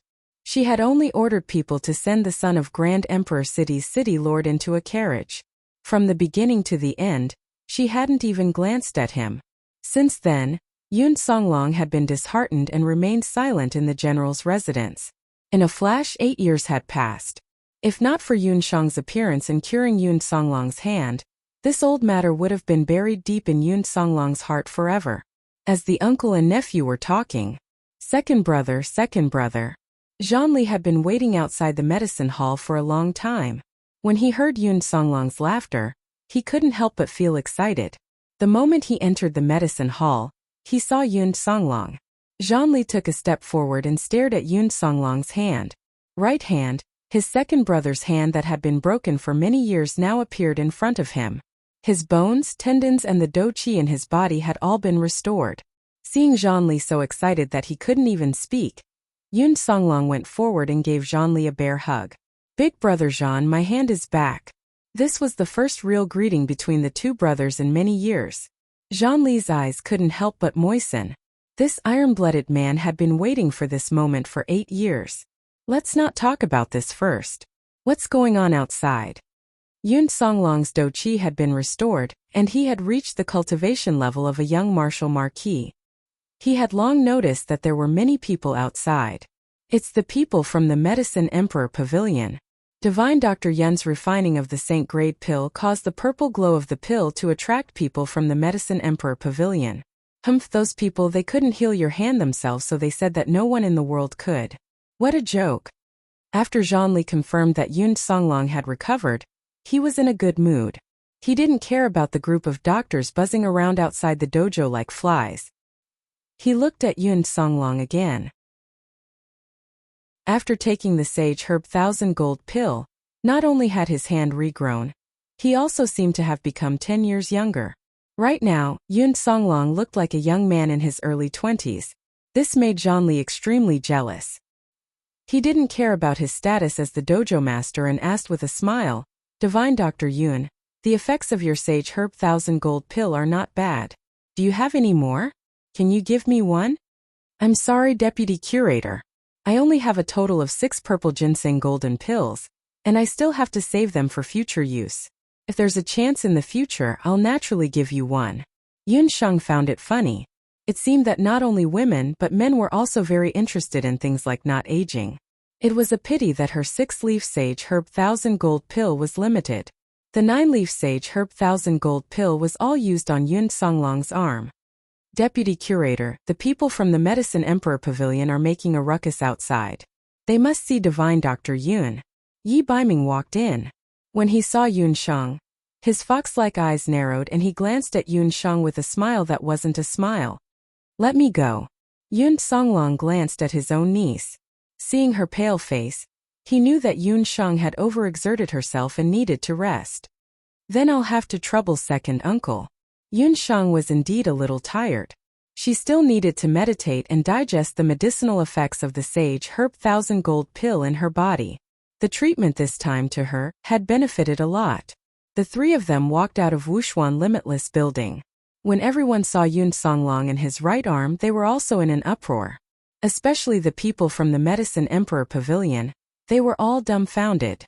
Even a blind person could see that Yun Songlong's arm had really been cured. Imperial Physician Yao, 2 life judges. After Yun Songlong recovered from his injuries, the aura of a fierce general on the battlefield in his early years was also completely gone. "General Yun, your arm?" The one who found it the most unbelievable was Yao Rong. Not only Yun Songlong's arm, even his condition had recovered very well. As the beloved disciple of the great national hand, Yao Rong knew that his master and Yun Ba had a good relationship. After Yun Songlong was crippled, he had also treated him several times. However, a heart disease still needed heart medicine. In the early years, Yun Songlong's attitude was negative, so his condition didn't improve. But this Yun Songlong in front of him, who was full of energy, what was going on? "My hand is already healed. Thank you for your concern, Imperial Physician Yao." Yun Songlong was very respectful to the great national hand. "It is indeed healed. Your hand, was it cured by the martial arts school's doctor?" Yao Rong couldn't wait to see this doctor with such superb medical skills. "Because of my hand, Shanger hasn't slept for an entire day." If Imperial Physician Yao and Grandmaster de Guosho really want to see her, please come back another day. Yun Songlong was very fond of his niece. For his hand, Yun Sheng had not only risked her life, but also spent a lot of energy, making him, as her uncle, feel very guilty. Just as they were talking, they heard the sound of iron hooves. Outside Wuxia Limitless building, a group of Zhou State's Imperial Guards arrived. When Yi Baiming saw them, his fox eyes narrowed slightly. "Thank you, Zhenjin, Bat Squirrel, One-Eyed Owl, Fish and Fei Fan for your tips. I'm already alive, thank you everyone." Chapter 274. Wuxia Limitless Martial Hall's Deputy Director. Listen up.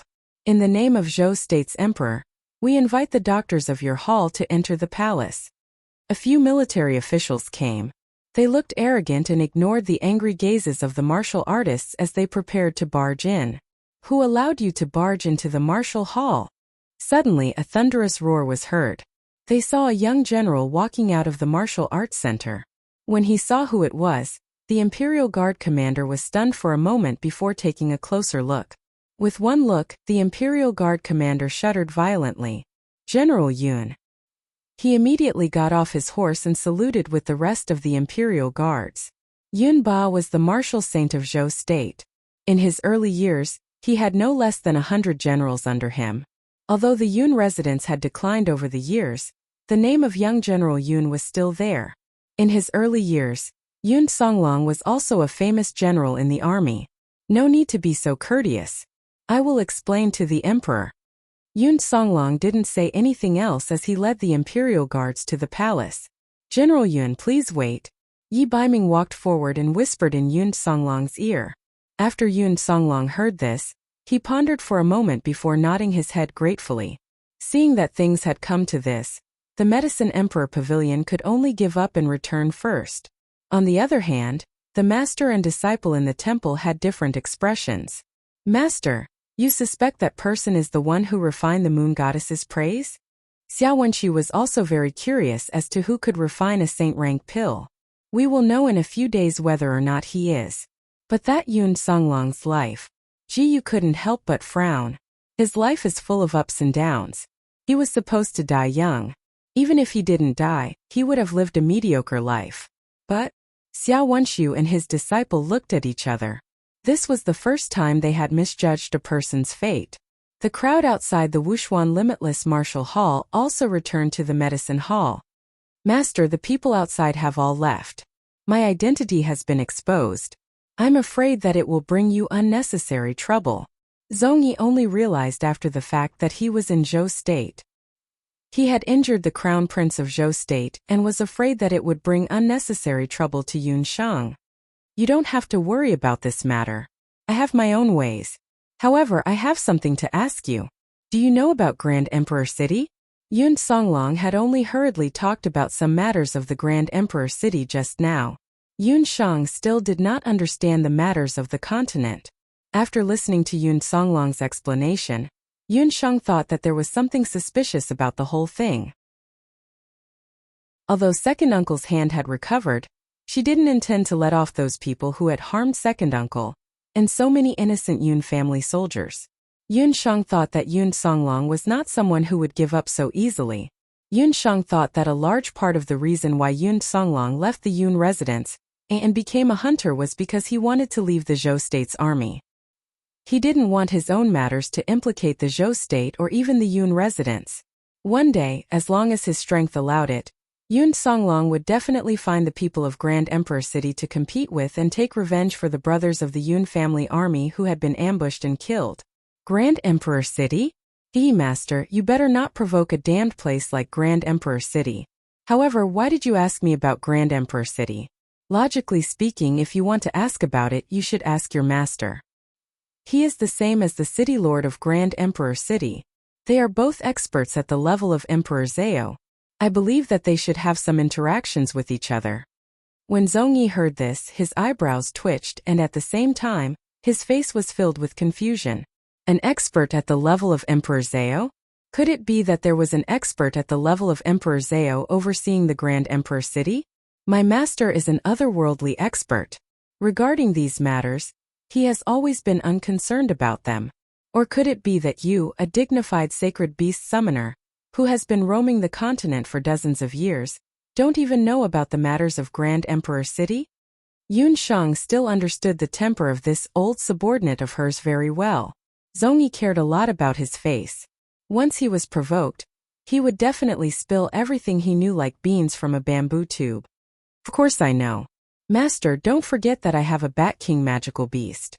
With it, as long as there are bats roaming around, I will be able to obtain information. Zhongyi was indeed tricked. As if he was showing off, he told her everything he knew. Among the summoners on the continent, the Zhao state had the most. However, there were not many experts who could reach the level of Emperor Zhao. For example, among the few experts who were at the level of Emperor Zhao, the Zhao state had the most people. Including the current Emperor Zhao, there were a total of 3 of them.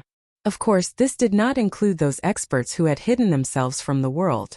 For example, Yun Shang's master belonged to the category of unknown peerless experts on the continent. Among the 3 known experts at the level of Emperor Zhao, one of them was the mayor of Grand Emperor City. However, unlike other summoners, the mayor of Grand Emperor City was not a magician like the other summoners. Emperor Zhao of Grand Emperor City used sound as a summoner. He used the Grand Emperor Zhao zither to summon magical beasts.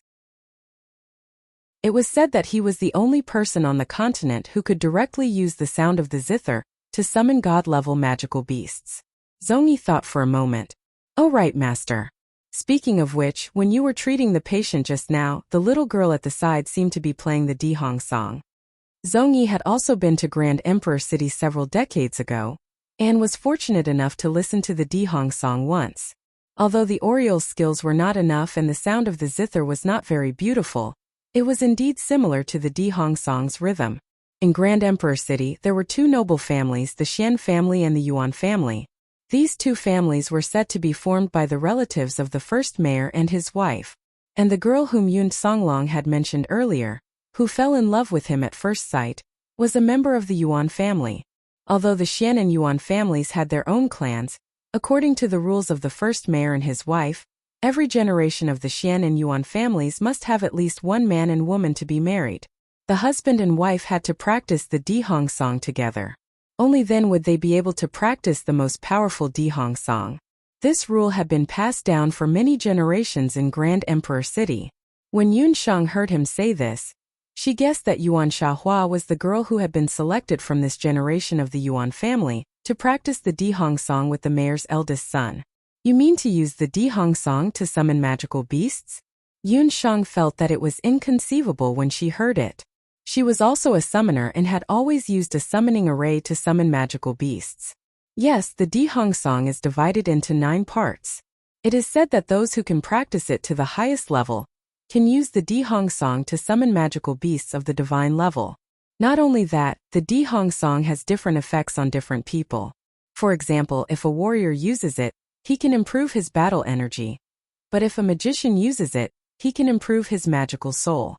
But if a summoner uses it, he can summon magical beasts of the divine level. But after the death of the first generation of the Dihong song, it was very difficult for anyone in the Grand Emperor City to practice all 9 parts of the Dihong song.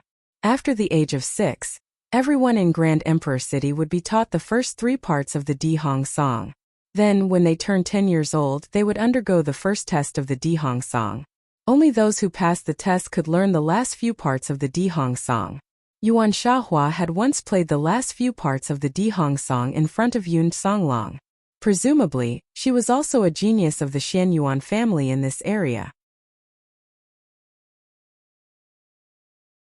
Chapter 275. No wonder Xian Wuji, the son of the Grand Emperor City's city lord, was furious when he found out that his fiancée liked someone else. He even colluded with later Qin and Tang Yuan to kill Yun Songlong. If Yun Songlong wasn't Yun Ba's son, or if Yuan Xiahua hadn't played the Dihong song for 3 days and 3 nights, Yun Songlong would have died long ago. By the way, Zhongyi, if a person can summon a 9th level magical beast, does that mean his Dihong song cultivation is also very high? Yun Shang was worried about the city lord's son who was seriously injured by Yun Ba but didn't die. Although Yun Ba and later Qin's martial saint had an agreement, in the past few months, later Qin had been restless. The hidden crown prince had even brazenly tried to assassinate the Zhou state's crown prince. Now that Yun Songlong's hands had recovered, Zhou state had another martial marquis. She believed that this news would spread very quickly. He can summon a 9th level magical beast? I heard that there hasn't been a strong person who can use the Dihong song to summon a 9th level magical beast in Grand Emperor City for a long time. However, in recent years I heard that a genius youth appeared in a branch of the Yuan family. He was only 16 years old, but he could use the Dihong song to summon an 8th level magical beast. However, that was only a rumor. No one had actually seen it. If that youth is really 16 years old, I believe that he should have left the city to travel. Zhongyi couldn't help but sigh. It was really the new generation replacing the old. Old Lang was afraid that he would be beaten to death on the beach. However, master, why are you asking about this? Zhongyi told Yunsheng everything he knew about Grand Emperor City with a puzzled expression. I was just curious. Zhongyi, listen, I want you to accompany me to the palace. Yunsheng already had an idea. Just as Yunsheng was entering the palace, in the distant southern border of Zhou State. You said his hands have recovered? In a simple house, a woman with a veil over her face was adjusting the sound of a zither. When she heard the news from the youth, her hand froze. The woman's hand paused, and her finger was immediately cut by the sharp strings of the zither. Dark red blood flowed out. Big sister, don't be so agitated. Standing in front of the woman was a handsome young man. He wore a white robe, had thick eyebrows, and was very handsome. On his waist was a phoenix head jade flute. Is this news true? The woman's beautiful eyes sparkled. It's definitely true. The news came from mighty Marshal Marquis. He has always been our spy in Jade Capital. But since I know about this, the city lord's mansion must know about it as well. I'm sure Xuan Wuji already knows about it, said the young man, secretly observing the woman's expression. As expected, the woman was in a daze. Sister, are you still concerned about that guy? The young man's tone was filled with anger. Third brother, what happened back then had nothing to do with Song Lang. I did it willingly. The woman wore a veil and her eyes were calm. The woman had a pair of beautiful eyes, and her temperament was outstanding. Even if she wore a veil, it was not hard to see that she was a graceful beauty. Big sister, how can you not blame him? You were banished from Grand Emperor City and became like this. Isn't it all because of him? The young man was furious. Under the veil, the once beautiful face was already 10 years ago. The young man was only a 6-year-old child. He still remembered that his big sister, who doted on him the most, followed the custom of Grand Emperor City and traveled to the continent when she was 16 years old. Before leaving, his big sister even promised that she would definitely bring back good food and fun things. His big sister left for a year. When his big sister returned to Grand Emperor City after a year, the young man discovered that his big sister, who had always been docile, had changed. She was no longer cheerful and no longer played with him. She even had a conflict with her parents, locking herself in her room and refusing to eat or drink for several days. Later on, the young man found out that his big sister had fallen in love with an outsider when she was traveling.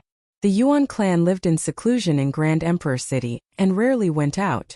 As the direct descendants of the Yuan clan, most of them practiced marriage between 3 generations within the clan. When the young man's big sister was just born, she was betrothed to the eldest son of the city lord, who was 3 years older than her.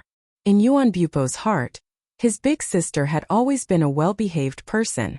Before Yuan Bupo came of age, Yuan Shahua had always been the most talented person of her generation in Grand Emperor City. She was also the leader of this branch of the Yuan clan. The outside world knew that there were 9 chapters of the Dihong Song in Grand Emperor City. However, what outsiders did not know was that the Dihong Song was divided into 3 parts. The first 3 chapters were inherited by the city lord, the Xian clan, while the last 3 chapters were safeguarded by the Yuan clan. As for the last 3 chapters of the legendary Dihong Song, only the most outstanding heirs of the Xian and Yuan clans would have the opportunity to enter the tomb of Emperor Xian Yuan and obtain the inheritance after they had cultivated the first 6 chapters. Xian Wuji was a summoner and Yuan Shahua was a magician. When they were born, they were designated as the heirs to enter the tomb of Emperor Xian Yuan. Yuan Shahua did not really like Xian Wuji, the son of the city lord, but the 2 of them were childhood sweethearts and had grown up together. Yuan Shahua did not reject him.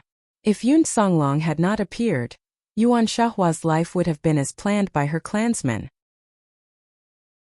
Everyone, including Yuan Bupo, thought that his big sister would return to the city to marry Xian Wuji after completing her coming-of-age journey. After all, the 2 branches of the Xian and Yuan clans had the habit of intermarriage for many years. However, his big sister, who had always been sensible, showed unprecedented stubbornness after she was forcibly brought back to Grand Emperor City. This made the Yuan clan's parents feel very awkward, and the city lord's residents kept pressuring them. Xian Wuji was so angry that he went to Zhou State to look for Yuan Shao's lover, Yun Songlong. When Yuan Shahua heard this news, she ignored her clansmen's objections and insisted on leaving Grand Emperor City. Yuan Shahua's parents, who were also the current parents of the Yuan clan, had no choice but to seal Yuan Shahua's magic soul and forcibly detain her in the Yuan clan's ancestral hall. Yuan Bupo was still young at that time and was very daring and naughty. He was close to his big sister and could not hold himself back, so he secretly went to visit his big sister behind his parents' back. Bupo, let big sister out. I must find Songlong. If he dies, I can't live either. In the pitch-black ancestral hall, his big sister's eyes were empty as if she was dead. She washed her face with tears all day long, and her originally beautiful face quickly became haggard. Yuan Bupo's heart softened and he secretly let Yuan Shahua out. His parents, who had always doted on him, flew into a rage and gave Yuan Bupo a good beating. However, Yuan Bupo did not regret it because he saw his big sister's expression when she left Grand Emperor City. That expression was like a bird that had been imprisoned in a cage for a long time and was finally free. To outsiders, the mysterious Grand Emperor City was nothing more than a cage that imprisoned her love and freedom in the eyes of her elder sister. However, the development of the situation exceeded Yuan Bupo's expectations. The result was that the Zhou State and later Qin's two great martial sages were drawn out. Grand Emperor City suffered a setback in the face of external forces for the first time, and the three states finally stopped fighting. Xian Wuji, who was insufferably arrogant in Grand Emperor City, was seriously injured and brought back. At the same time, Yuan Shahua, who was like a zombie, was also brought back. Yuan Shahua hated Xian Wuji to the core. Yun Songlong's hands were crippled, and more than 1,000 soldiers of the Yun clan had died in vain. However, at the same time, she could not betray Grand Emperor City. When he saw Xian Wuji's injuries, Yuan Bupo realized that there were crouching tigers and hidden dragons outside Grand Emperor City. Even with the help of the city lord's summoned beast, Xian Wuji was still humiliated. The city lord was furious and threatened to kill the father and son of the Yun clan. Faced with the conflict between her family and her lover, Yuan Shahua stood out resolutely.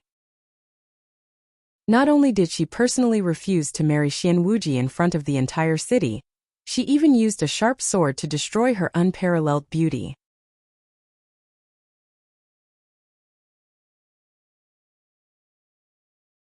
When he was only 3 years old, he had already displayed talent that surpassed anyone in the city.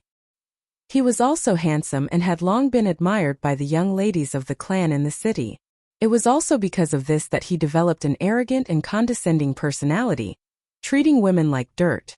Other than a few sisters in his family, he didn't care about anyone else. What's so good about a woman? She's like a sparrow chirping and chirping. Yuan Bupo snorted. Wait until you meet your sweetheart. Then you'll know how I feel. Bupo, promise me that you won't make things difficult for Yun Songlong and don't tell him. I'm here. Between us, there's the Grand Emperor City and thousands of lives of the Yun family army. It's impossible for us to be together in this lifetime. Yuan Shahua looked at the arrogant Yuan Bupo and shook her head helplessly and dotingly. Sister, I'll agree to your request. However, I heard that Xian Wuji brought Xian Mimi out on a trip this time as well. Just because I won't harass Yun Songlong doesn't mean that he won't do it. Yuan Bupo didn't mean what he said. He had long planned to go to the Jade capital to take a look when he had the chance. The Xian siblings were very rude and unreasonable. He was afraid that they would take revenge on the Yun family this time. If Yun Songlong couldn't even defeat Xian Wuji, then he really didn't deserve to be with his sister. Yuan Shahua looked at her brother, who was in a daze, and thought back to when she first met Yun Songlong. She was also 16 years old. 8 years had passed. She couldn't help but touch her face. When she touched the centipede-like scars, a trace of pain flashed across her brows. Songlong, are you all right? I'm afraid you and I won't be able to hear the zither and flute of the southern land in this lifetime. In the Zhou State Palace, Yun Songlong knelt on the ground. He raised the Zhou State General seal high above his head and said loudly, Your subject, Yun Songlong, requests to resign from the post of General of the Zhou State Cavalry. Your Majesty, please grant me permission. Zhou State's Emperor, Yi Chengtian, couldn't help but frown. In the past few days, the Zhou State's Emperor had been extremely busy because of the Crown Prince's matter. Today, he had just left the Crown Prince's palace with Empress Qi when he heard the palace guard report that General Yun Songlong had requested an audience. Earlier, he had sent people to capture the soldier who had participated in the Crown Prince's escort. Who knew that the soldier hadn't returned, and instead, Yun Songlong, whom he hadn't seen in a long time, had requested an audience. Before Yun Songlong was crippled, he was the second-grade general of the cavalry of the Zhou state. After he was crippled, the Zhou state's emperor didn't strip him of his military rank in consideration of the Yun family's loyalty. He only took back his military authority. Who knew that Yun Songlong's first words would be to resign? Yun Songlong had returned to the capital in defeat 8 years ago, and hadn't attended court for 8 years. After hearing this news, Yi Chengtian's expression didn't show any joy. Instead, there was a trace of astonishment. Beloved official Yun, has your hand been healed? Since that's the case, why do you want to resign from your post? You are a rare talent in the Zhou state. The Zhou state's emperor and the eunuchs all saw that Yun Songlong's hand had recovered. Even his battle qi cultivation had recovered. Reporting to your majesty, this subject's hand has indeed recovered. This subject knows that 8 years ago, during the battle in the south, this subject deserves 10,000 deaths. Your majesty remembered the contributions of the ancestors of the Yun family, and didn't punish this subject. In these 8 years, this subject has never fulfilled his duties as a subject. The laws of the Zhou state state that a subject who hasn't attended court for 3 years will be removed from his post and investigated. Yun Songlong had already made up his mind. Beloved official Yun, the number of generals in the Zhou state has withered, and old General Yun is also old. You are in the prime of your life and should help the country share old General Yun's burdens. We won't allow your resignation. Yi Chengtian insisted on not agreeing to Yun Songlong's request. As expected, the Zhou state's emperor didn't agree to his resignation. The ruler and his subject were at a standstill in the court, neither willing to give way. It was easy to join the army, but difficult to resign. The number of generals in the Zhou state's court had withered, and Yun Songlong hadn't left the general's manor for many years. Thus, he didn't know much about the Zhou state's military situation.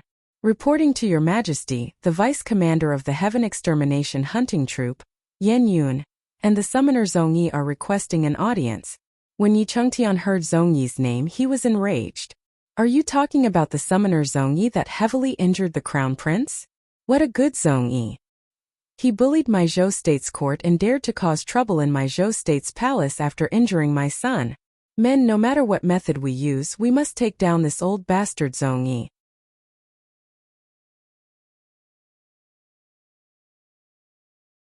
Chapter 277. Wait! Your Highness, please don't be impulsive. That Zong Yi isn't an enemy, so please calm down. It won't be too late for your Highness to take action after this subject goes out to investigate and find out what's going on. Yun Songlong was also astonished when he heard that Yun Shang and the Zong Yi had voluntarily delivered themselves to his doorstep. He had just told Yun Shang to immediately dispatch the Zong Yi and leave. Why didn't she follow his instructions? Instead, she brought people to kill her way into the palace. Yun Songlong hurriedly walked out of the palace and saw Yun Shang and the Zong Yi waiting outside. Yun Shang was looking around the palace. This was her first time entering the palace. Shang, why did you bring him here? Don't you know that the Emperor of Zhou State has already issued an order to arrest Zong Yi? Yun Songlong saw that Yun Shang's face was calm and didn't show the slightest bit of fear. So he shook his head helplessly. His niece was really born bold. In her eyes, the palace was probably just a slightly bigger courtyard. He also knew that his niece had always been unpredictable, but her thoughts were even more meticulous than his. For a moment, he didn't know what Yun Shang wanted to do. Second uncle, I'm here to help you resign. If Shang Er's guess is correct, the Emperor of Zhou State definitely didn't agree to your resignation. Don't worry, I'll bring the Zong Yi in later, and we'll definitely be able to help you resign. I can also guarantee that the three of us will be able to leave Zhou State's palace unharmed. Yun Shang paid attention to her surroundings. Just as she brought the Zong Yi in, At least a dozen unfamiliar magical elements and Dookie appeared in the surroundings. There were also the auras of magical beasts. It seemed that there were quite a few experts hidden in Zhou State's palace. The Zhongyi's face was indifferent. In his eyes, those so-called hidden palace consecrated summoners were just a bunch of kids. He didn't ask why Yun Shang had brought him here. In his opinion, as long as his Dragon Claw Bat King was here, the Zhou State Palace was no different from a market. He could come and go as he pleased. Yun Songlong brought Yun Shang and Zhongyi into the palace. The Emperor of Zhou State was stunned when he saw Zhongyi. This was the Zhong personality that was rumored to have injured the Crown Prince. It was said that this person was a sacred beast summoner, and was around 60 years old. However, the person in front of him was at most 30 years old. Compared to him, who lived like a prince in Zhou State's imperial palace, he was only a few years older. Yun Shang was also secretly sizing up the capital of Zhou State. The capital of Zhou State was about 40 years old. He was 70 to 80% similar to Yi Baiming. He had a rather dignified face, sharp eyebrows, and a high nose. However, his lips were as thin as blades, and his slightly shady eyes made him exude a cold aura. Just by looking at his face, the capital of Zhou State must have been a handsome man when he was young. No wonder Empress Li was so infatuated with him. However, Yun Shang didn't have a good impression of him because of the rumors about the capital of Zhou State. This commoner Yan Yun kowtows in salute to your majesty. Yun Shang bowed to the capital of Zhou State. The capital of Zhou State didn't find it strange. He just focused his gaze on Zhongyi. Zhongyi didn't even look at the capital of Zhou State, let alone bow to him. He wasn't a citizen of Zhou State and didn't need to bow to the capital of Zhou State. Insolent commoner, why aren't you bowing to His Majesty? The eunuch at the side saw this and shouted angrily at Zhongyi. Don't be rude. Beloved official Yun, what exactly is going on? The capital of Zhou State, Yichengtian, was able to become the capital of Zhou State from a prince without any backing. His intelligence and strategy were much better than his ignorant and incompetent crown prince son. When he saw Zhongyi enter, he obediently stood behind the soldier Yan Yun. Instead, he was disrespectful to the capital of Zhou State. Could it be that there was something special about this female hunter's identity? Yun Songlong didn't know what Yun Shang was trying to do. Your Majesty, congratulations to Your Majesty. Zhou State is prosperous and the freelance summoner Zhongyi is willing to temporarily stay in our Zhou State and serve Zhou State, Yun Shang said in a clear voice. Zhongyi's face trembled and he looked suspiciously at Yun Shang. Yun Shang nodded at him. A sacred beast summoner was willing to work for the great Zhou country? The capital of Zhou State was also stunned and couldn't react. What exactly was Yun Shang's intention? Men, capture the traitor who injured the crown prince. Just when the capital of Zhou State and Yun Songlong didn't understand Yun Shang's intentions, outside the palace Empress Qi, who had received the news, rushed in with a group of imperial guards. Knowing that the summoner who injured the crown prince actually dared to come to Zhou State's palace so brazenly, Empress Qi immediately rushed over with her men. A group of guards' army soldiers immediately surrounded the Zhongwei faction. Empress Qi? Yun Shang didn't like Empress Qi's condescending tone. She was a modern person in her bones. She had always looked down on this kind of rude and domineering woman. However, to be able to snatch the favor of Zhou State's capital from the hands of Empress Li, the former #1 beauty of Zhou State, this Empress Qi was definitely not simple. Yun Shang looked over and saw a very graceful and elegant woman. Empress Qi was dressed in empress attire and a phoenix coronet, but the slightly raised corner of her eyes and the mole by her mouth revealed her stubbornness. Empress Qi was the woman that Zhou State's capital had favored for more than 10 years.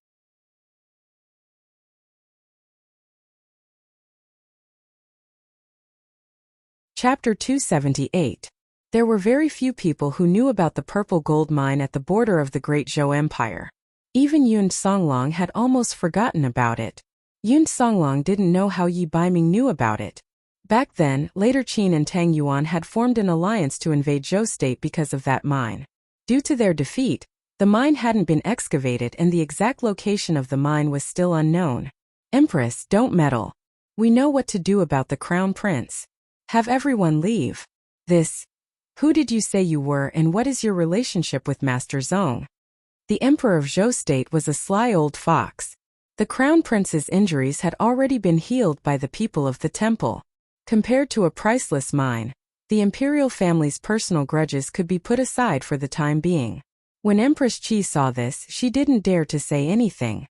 However, she also didn't dare to disobey the Emperor of Zhou State.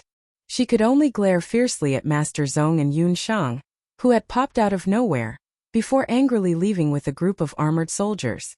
Reporting to Your Majesty, this commoner is the Vice Commander of the Heavenly Hunting Corps, Yen Yun. The Heavenly Hunting Corps is a hunting corps formed from the remnants of the Yun clan army. The reason General Yun wants to resign is also because of the hunting corps. Yun Sheng unhurriedly showed her hunter badge and Great Magus badge.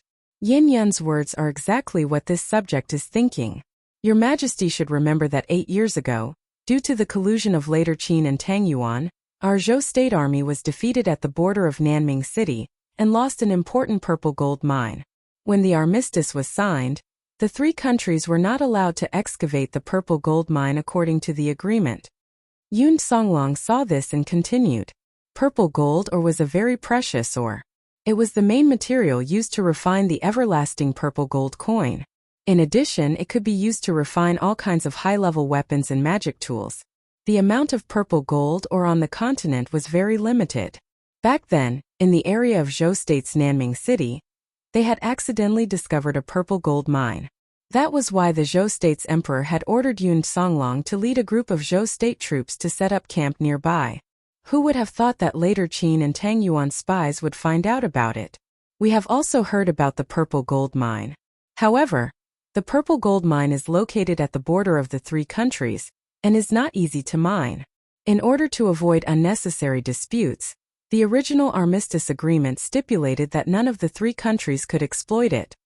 The Emperor of Zhou State's expression softened slightly. To the Zhou State, the benefits that a good purple gold mine could bring were not to be underestimated. As long as a bit of purple gold was fused into the weapons, the combat ability of the army would greatly increase. That being said, according to the residents at the border, later Qin and Tang Yuan kept to the agreement on the surface, but in reality they were doing one thing in the open and another in the dark. In the past few years, Tang Yuan and later Qin spies have frequently entered and exited the border area. I am afraid that they are also investigating the whereabouts of the purple gold mine. Yun Songlong's face was full of worry. The 3 countries' agreement stipulated that the mine could not be exploited, but if Yun Songlong investigated as a hunter, it would be much easier to do things. Your Majesty kept your promise, but later Qin and Tang Yuan might have broken the agreement. They allowed a non-official hunting squad to exploit the mine. This way, our Zhou State would not be able to directly send troops to suppress them. I also considered this point, which is why I changed the Yun family army to a hunting squad. I also requested to resign from my position as general and secretly head to the southern border. Yun Songlong was also a smart person. When Yi Baiming reminded him, he immediately had a countermeasure in his heart. Yun Songlong immediately knelt down and said that he was willing to head to the southern border as a hunting squad to wash away his previous humiliation and take back the ownership of the purple gold mine. The Yun family army has only been reorganized recently and there aren't many people. Can they really compare to a hunting squad that has undergone training? The Emperor of Zhou State still had some doubts about Yun Songlong's words. The inability to exploit the purple gold mine had always been a sore point in his heart. However, he didn't expect that later Qin and Tang Yuan would use the hunting squad to secretly investigate the purple gold mine. Using the identity of a civilian to seize the purple gold mine was indeed a good plan. Your Majesty can rest assured on this point. With Zhong Yi and his magical beast, as long as the other side doesn't have a sacred beast summoner or a magus of sky rank or above, we will definitely be able to take back the purple gold mine. Yun Sheng winked at Zhong Yi again. The latter very sensibly echoed Yun Sheng's words. Cough cough, I originally didn't want to get involved in these trivial matters, but I promised Vice Commander Yan's master, Emperor Zhao, that I would definitely assist her. She also has a good relationship with Yun Songlong, so I will do Yun Songlong a favor this time and help you take back the purple gold mine. However, I have a condition. After we take back the purple gold mine, I want 50% of your income. When Zhongyi said this, the emperor of Zhou state was even more shocked. The way he looked at Yunsheng immediately changed. That pretty female magus who looked no more than 10 years old actually had a master of Emperor Zeus level. If these words came out of anyone else's mouth, the emperor of Zhou state wouldn't believe it. However, these words came out of Zhongyi's mouth, so the power was different. Who was Zhongyi? He himself was a sacred beast summoner, and he even had a commander-level summoned beast. If he wanted to, he could be a person who could be bestowed with the title of king and minister in any country. However, he was willing to follow a silly little girl. And this little girl was merely the vice-commander of a newly formed hunting squad. Yet, he was so respectful to Yunsheng. He was more than 100 times more respectful to her than he was to the emperor of Zhou state. In that case, it could only be because that female magus had a master of Emperor Zeus level. Although the emperor of Zhou state was a warrior and had the support of the Dharma temple, he knew how terrifying Emperor Zeo was. Regardless of whether that female magus's master belonged to the Zeo state, just the fact that he was Emperor Zeo recognized by Zhongyi was already very impressive. And Emperor Zeo meant that he had a powerful magical beast army behind him. In addition to Yun Ba, who was in the martial saint general's mansion, the Yun family had the support of a martial saint and Emperor Zeo. What a terrifying Yun family!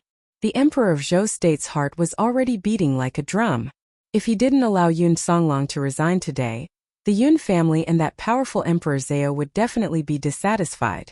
If he allowed Yun Songlong to resign, he still had a chance to take back the rights to the purple gold mine. However, in the future he would lose control of the Yun family. If the hunting squad that the Yun family reorganized grew stronger, it would no longer be under the jurisdiction of the Zhou state military. The emperor of Zhou state weighed the pros and cons. However, he was still the emperor of Zhou state. Although he had doubts in his heart, he quickly came to a conclusion. How dare you? All the mines in Zhou state belong to me. You're just a poor commoner who injured the crown prince. I didn't kill you because you're a talent. I didn't think that you would dare to ask for so much. The emperor of Zhou state's expression changed, but he rejected Zhongyi's request.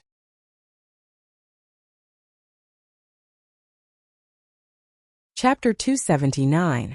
Yun Songlong couldn't help but break out in cold sweat on Zhongyi's behalf. He knew very well that the person behind Zhongyi's back was his niece Yun Shang. Shang actually dared to bargain with the Zhou state's emperor and fight over the purple gold mine's dividends? This girl is really bold. If Yun Ba knew about this, he would definitely spit out a few mouthfuls of blood. Back then, Yun Songlong had also participated in the exploration of the purple gold mine. He remembered that the purple gold mine had already been discovered. It was said that it produced purple gold of high grade and above. The mine was very long and rich. 50% of the purple gold mine was enough to buy a few Yujing capitals. Zhongyi seemed to have already expected the Zhou state's emperor to be angry. He calmly let the dragon-clawed Bat King fly around the palace. Do you think that you can find that purple gold mine without my help? Even if you find it, it will inevitably be leaked. When the time comes, do you have the confidence to fight against later Qin and Tang Yuan? Zhongyi didn't care about the Zhou state's emperor at all. In his opinion, someone who could raise a useless son like Yi Balian was just a good-for-nothing. Moreover, the Zhou state's emperor only rebuked him angrily and didn't call for guards. It could be seen that there was still room for negotiation. The Zhou state's emperor's face turned green and red at this question. If he sent an army, he would definitely tear up the ceasefire agreement between the three states and give later Qin and Tang Yuan an excuse. However, if he found an additional hunting squad, it might not be comparable to the Yun family's heavenly hunting squad. At least with Yun Songlong, the hunting squad was equivalent to the Zhou state's army. If he didn't have Zhongyi, he wouldn't be able to invite those old monsters guarding the imperial palace. Even if that purple gold mine was dug up, he wouldn't be able to do anything. The Zhou state's emperor felt helpless, but he wasn't willing to let Zhongyi take away 50% of the purple gold mine for free. 40-60. 50-50. If you continue to bargain, this great master will leave immediately. Zhongyi's face was calm. He was sure that the Zhou state's emperor couldn't do anything to him. Just like that, after half an hour of stalemate, Yun Songlong successfully resigned. Yun Sheng also successfully obtained 50% of the purple gold mine in Zhou State. Shenger, do you really plan to let the brothers of the Heavenly Hunting Squad go to the southern border? Yun Songlong was still a bit worried. The situation was complicated. If they went there rashly, there would be a large number of casualties. Yun Songlong's father's father's father's father's father's father's T.'s father's TT's father's father's father, Estes. What she needed was an elite hunting team. After Yun Songlong and Yun Sheng left, the Zhou State's emperor muttered to himself for a moment. He immediately summoned the Zhou State's Weiwu Marquis into the palace. This humble subject greets your majesty. I heard that Yun Songlong's hands have recovered? The Weiwu Marquis hadn't seen Yun Songlong yet, but the news of Yun Songlong's recovery had already spread throughout the Zhou State's palace. Wu, didn't you promise me earlier that as long as I didn't make a move, the people of Grand Emperor City would definitely think of a way to cripple Yun Songlong's hands? It would be difficult for him to recover his fighting aura. The Zhou State's emperor's face was gloomy. No one knew that the Zhou State's emperor, who cared for the Marshal Saint General's estate very much in the imperial court, was actually a cold-hearted emperor who was constantly worried that the Marshal Saint General's estate would betray him. 10 years ago, the Marshal Saint General's estate's Yun Ba's name shook the world. Among his children, his eldest son, Yun Songhai, had already broken through to become a sky magician at a young age. He became the leader of the magicians in the Zhou State. His son Yun Songlong also had outstanding military achievements. He had already broken through to the Marshal Saint realm in his early 20s. At that time, whether it was inside or outside the Zhou State, it was highly praised that the Marshal Saint General's estate would definitely produce another Marshal Saint expert in the next 10 years. On the other hand, the Zhou State's Yun residence, which had 2 Marshal Saints, was even more famous than the Zhou State's emperor. At that time, the Zhou State's emperor had just ascended the throne. In the imperial court, facing the increasingly powerful Yun residence, he was apprehensive. At the same time, he also had thoughts of suppressing the general's estate. However, everyone in the Yun residence had been loyal since the founding of the state. Many people had even lost their lives on the battlefield for the Zhou State's imperial court. The Zhou State's emperor could not find any excuse to make things difficult for the Marshal Saint General's estate. It was also the will of the heavens. At that time, the eldest son of the Yun residence, Yun Songhai, betrayed his family because of a female summoner wanted by the Zhou State. He was pursued by the Zhou State. The eldest son, Yun Songhai, took his wife and escaped from Yujing. Yun Ba was also furious and did not have the heart to go on an expedition. At that time, a rare purple gold mine was discovered in the southern border of the Zhou State. The Zhou State's emperor ordered the second son of the Yun family, Yun Songlong, to secretly investigate the purple gold mine under the pretext of patrolling the border. Although he was sent out, the Zhou State's emperor's spies followed Yun Songlong closely. Yun Songlong's every move was reported to the Zhou State's emperor's imperial study the next day. Yun Songlong met Yuan Shahua, the daughter of the Grand Emperor City's aristocratic family, who had coincidentally left the city to travel. After the Zhou State's emperor learned of Yuan Shahua's identity, he did not warn Yun Songlong in time. A year later, Yuan Shahua and Yun Songlong's love was deeply rooted. The two were in a stalemate. The Zhou State's emperor was secretly delighted. He knew that according to the rules of the Grand Emperor City, Yun Songlong would not have a good ending.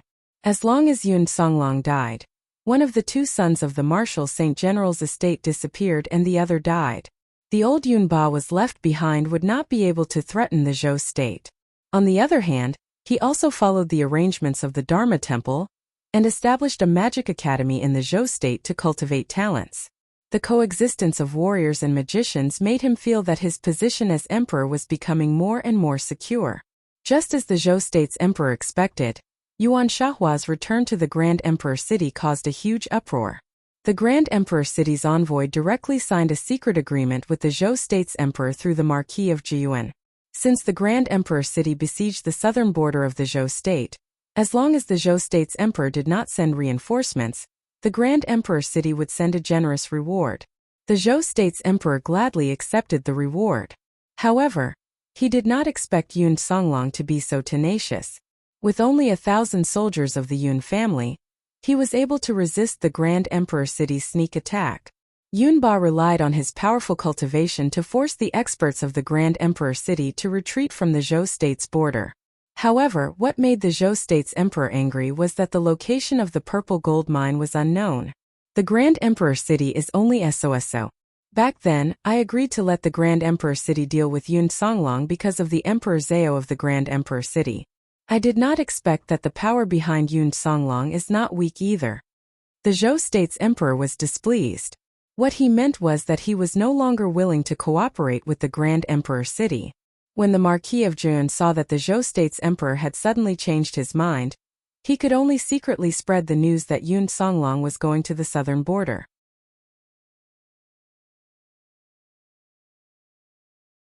Chapter 280. The white marble floor tiles glowed with a gentle luster. Inside the dazzling palace, there were painted beams and cornices. A few beautiful phoenixes and luans perched on precious wood to comb their feathers.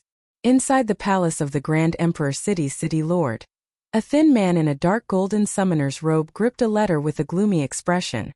The man's complexion was yellow and his eyes were sunken.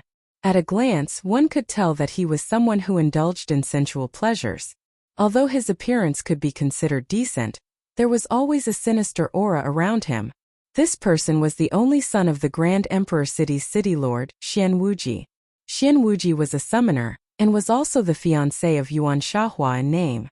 Ever since he was injured by Yun Ba, although he had been treated by a famous doctor in Grand Emperor city, his physique was much worse than before. In addition, his fiancé's annulment of the engagement had caused him to lose face in Grand Emperor city.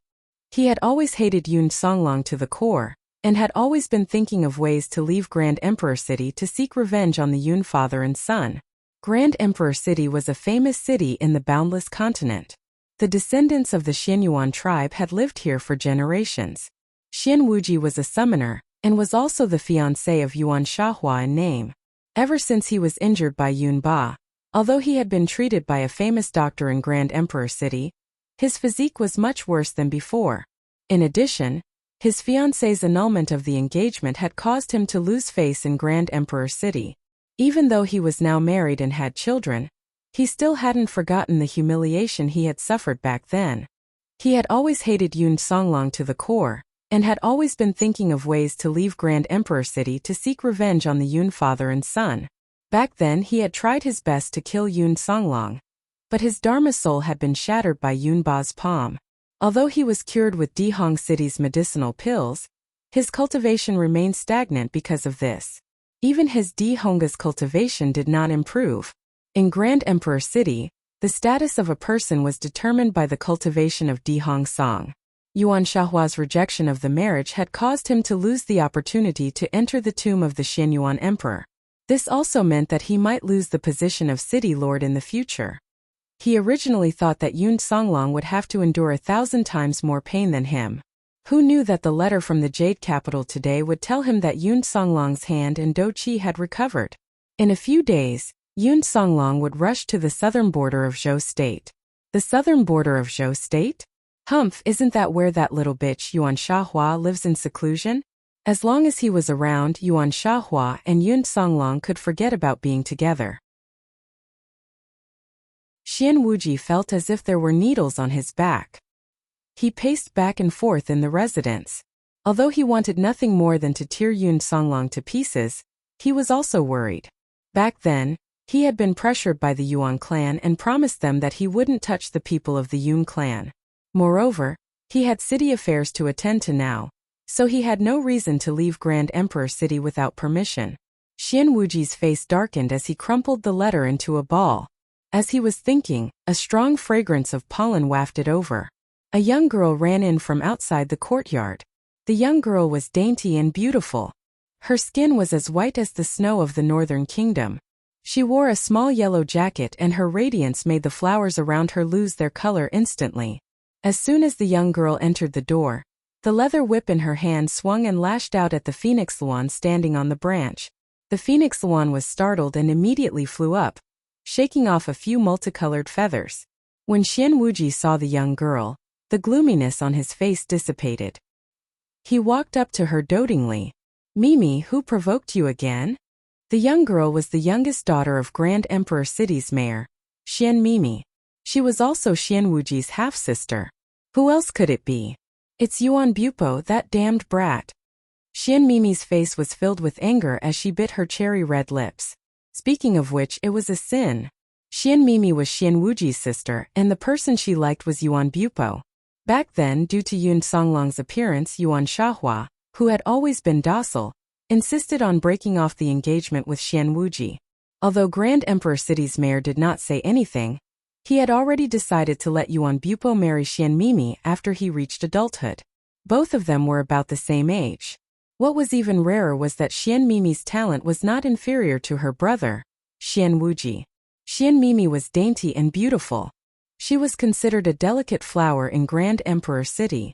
Since young, she was deeply loved by the mayor and her brother. She was also known to be unruly in the city.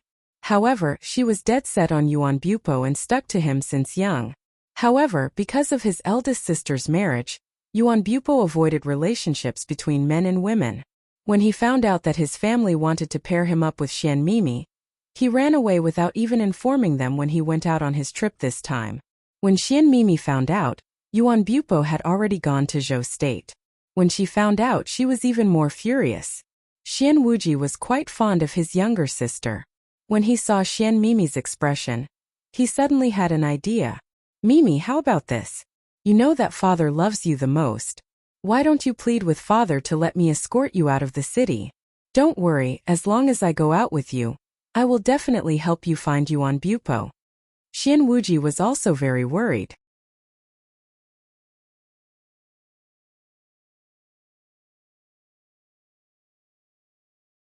Chapter 281. Chun Lianer pretended to walk out of the room, but in reality she didn't go far. Her body flashed and she hid in the bushes outside the Crown Prince's room. After Chun Lianer returned from Latterchin this time, some changes happened to her body. Not only did her appearance become more charming than before, but her cultivation also seemed to have increased a lot. However, these changes were not noticed by Empress Qi, the Crown Prince, and the people in the Grand Secretary's residence.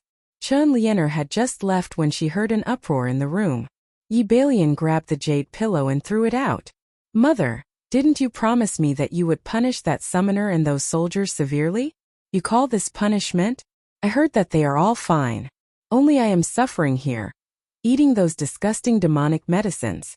My Dharma soul won't die," Yi Balian scolded. "Balian, don't be agitated. Your father has his own reasons for doing this." Empress Qi kept persuading her son.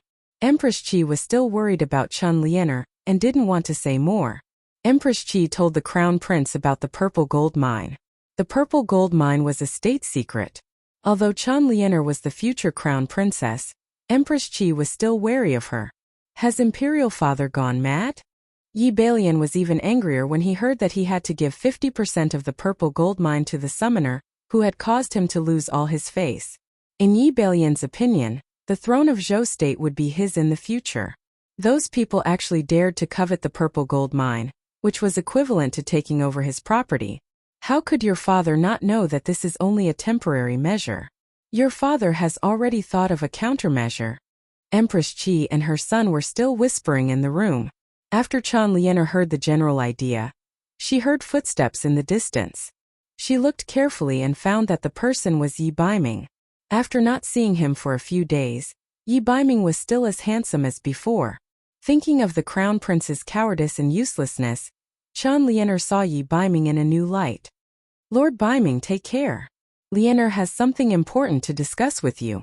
Chun Lianer flashed into a nearby bush. After Empress Qi entered, she dismissed everyone. The surroundings were still rather quiet. "It's you?" Yi Baiming didn't want to have too much contact with Chun Lianer. There were eyes everywhere in the Crown Prince Palace. He was here today to check on Crown Prince Yi Balian's condition. Seeing Chun Lianer's secretive expression, Yi Baiming thought for a moment and walked over. He casually cast a magic array at the side. Even if others came close, they would not be able to hear their conversation. Biming, are you still angry at me? Chen Lianer had a pitiful look on her face as she slowly approached Yi Biming. Lady Chen, please be careful. You are the future crown princess. If you are asking about our childhood friendship, I can only say that it is all in the past. Yi Biming frowned and quietly moved away, putting some distance between him and Chen Lianer. I don't believe you. We've studied and practiced martial arts together since we were young. You also said that you won't marry anyone else but me. Chen Lianer put on a pitiful expression. Her shoulders trembled, making her look very lovable. Marry no one but you? Then I dare to ask, are you marrying no one but me? Yi Biming looked at Chen Lianer with extreme mockery. Yi Biming thought to himself that he was really blind back then. How could he be so sad for a girl like this? They were both women. The more time he spent with Chen Lianer, the more he hated her. Little Wildcat was different. Her every smile and frown made him miss her.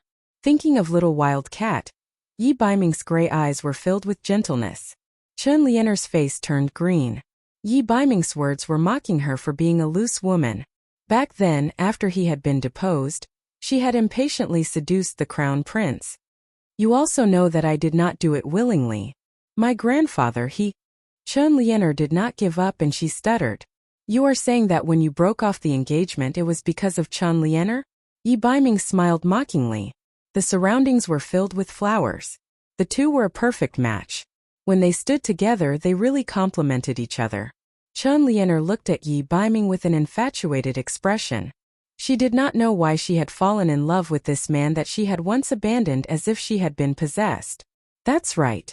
You also know that my grandfather has always wanted me to marry into the imperial palace.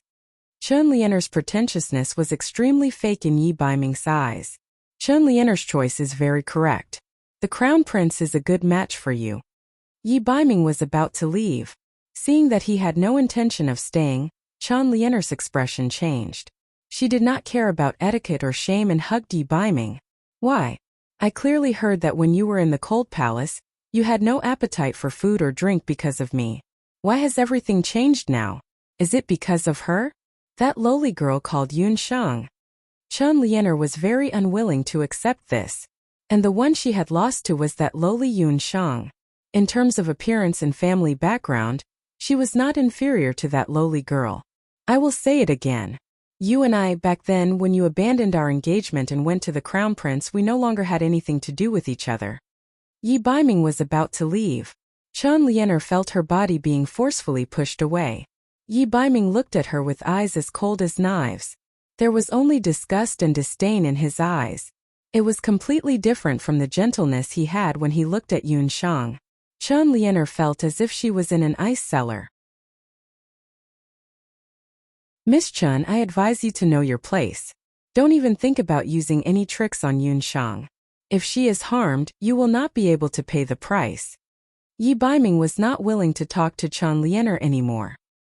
He waved his sleeves and was about to leave. Wait, Yi Biming, are you really going to be so ruthless? Chen Lianer was angry. As the #1 beauty of Jade Capital, she did not hesitate to put down her status and beg Yi Biming. However, he rejected her without any mercy. With a tearing sound, Chen Lianer tore open her chest and revealed her undergarments. Her skin was snow white, and her chest was faintly visible. Chen Lianer gritted her teeth and looked at Yi Biming with hatred and love. She walked closer step by step. Yi Biming, if you dare to leave, I will shout. Guess what will happen to you when the crown prince and Empress Qi see you humiliate me? She walked to Yi Biming's side and laid her soft body in front of him, her voice coquettish. Yi Biming's thick brows furrowed. With his hearing, he could already hear the sound of footsteps not far away. If someone saw Chen Lianer like this, they would definitely misunderstand. His current identity was very sensitive, and it would probably cause a huge commotion. A smile suddenly appeared on his lips, and his slender fingers raised Chen Lianer's delicate chin. Thank you for you Luo's tip and everyone's support.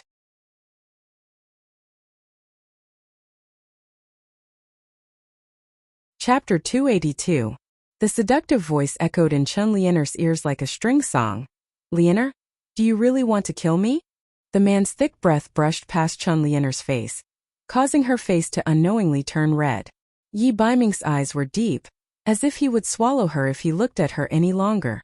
Chen Lianer felt her entire body go soft, unable to say a single extra word. No Baiming, it's just… Chen Lianer's words suddenly stopped, her beautiful eyes instantly widening. That pair of cold hands clenched tighter and tighter. She could hear her bones groaning in pain. Chen Lianer couldn't speak, only fear remained in her beautiful eyes. You can try shouting and see how many people you can find. Yi Baiming's fingertips were long and cold.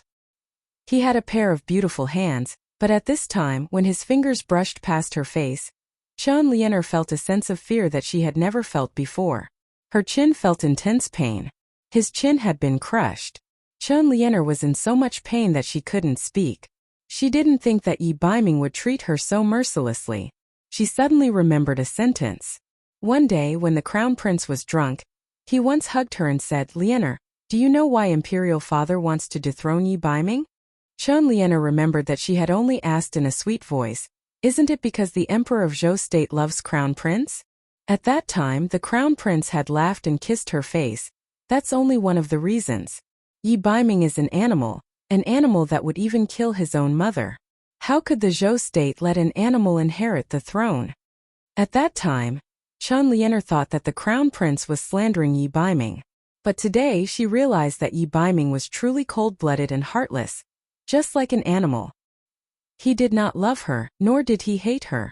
The way he looked at her was as if he was looking at a dead object. If she made the slightest move, she was certain that Yi Baiming would snap her neck in the next moment. "You can't treat me like this.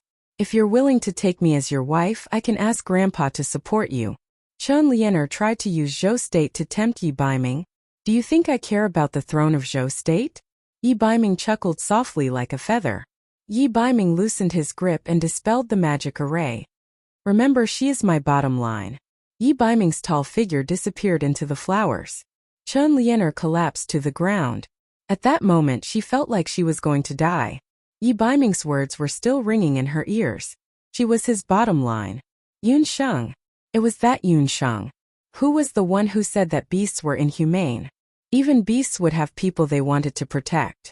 Yun Sheng was the person he wanted to protect. "Yun Sheng, you took him away. I won't let you go.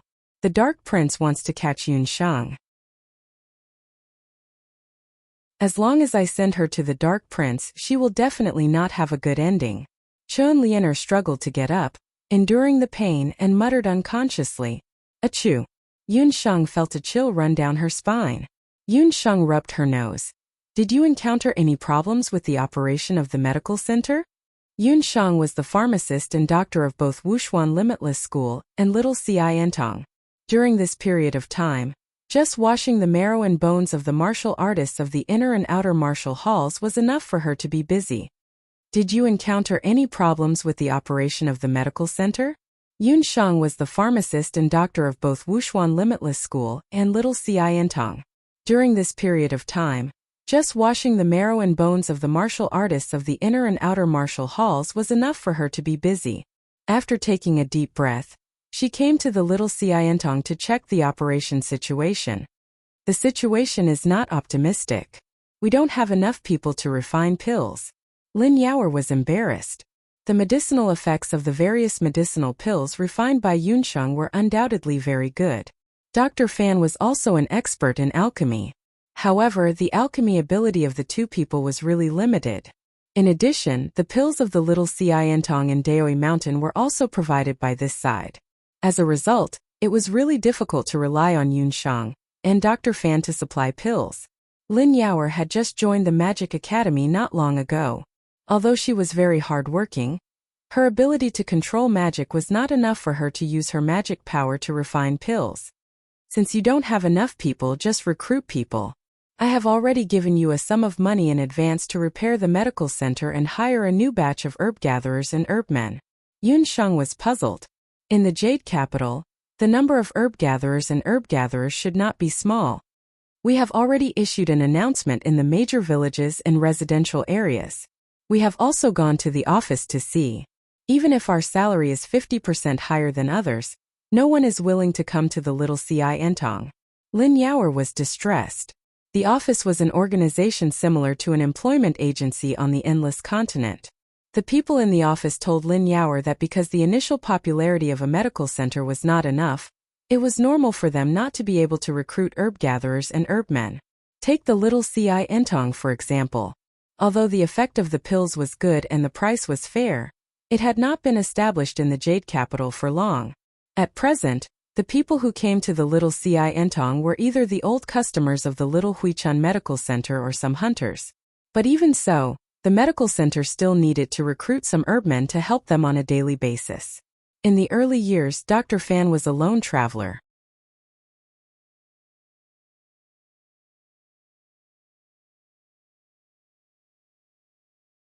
Chapter 283. For the poor, entering a medical hall was a luxury. Even for a place like the Medicine Emperor Pavilion, which had branches all over the continent, they would also conduct a free consultation every few months. As time passed, they became one of the most prominent figures in the world of ancient medicine. Although the free consultation required the consumption of some medicinal herbs and the doctor's time, it was easy to form a good reputation among the common people. The quality of the medicinal pills sold by a medical hall was the proof of the medical hall's strength. On the other hand, the diagnosis ability of the doctor was also a very important factor. The reason why the Medicine Emperor Pavilion in Zhou State had a transcendent position in the world of ancient medicine in Zhou State was mainly because of the existence of Wendaiguoshu. In these few years, although Wendaiguoshu rarely made a house call, whenever they encountered a difficult disease, the Medicine Emperor Pavilion would go to Wendaiguoshu first.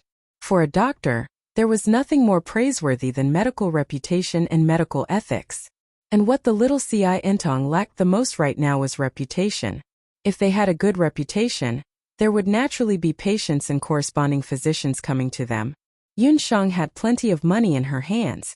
Allocating a portion of it for the free consultation was more than enough. Then let's do the free consultation. Dr. Fan, tell me, how should we conduct the free consultation? Yunsheng also felt that the free consultation was a good idea. Speaking of the free consultation, Dr. Fan began to talk non-stop. In the past, he would also conduct some small-scale free consultation. However, due to the limitations of the Rejuvenation Hall's scale and funds, he was unable to conduct a large-scale free consultation.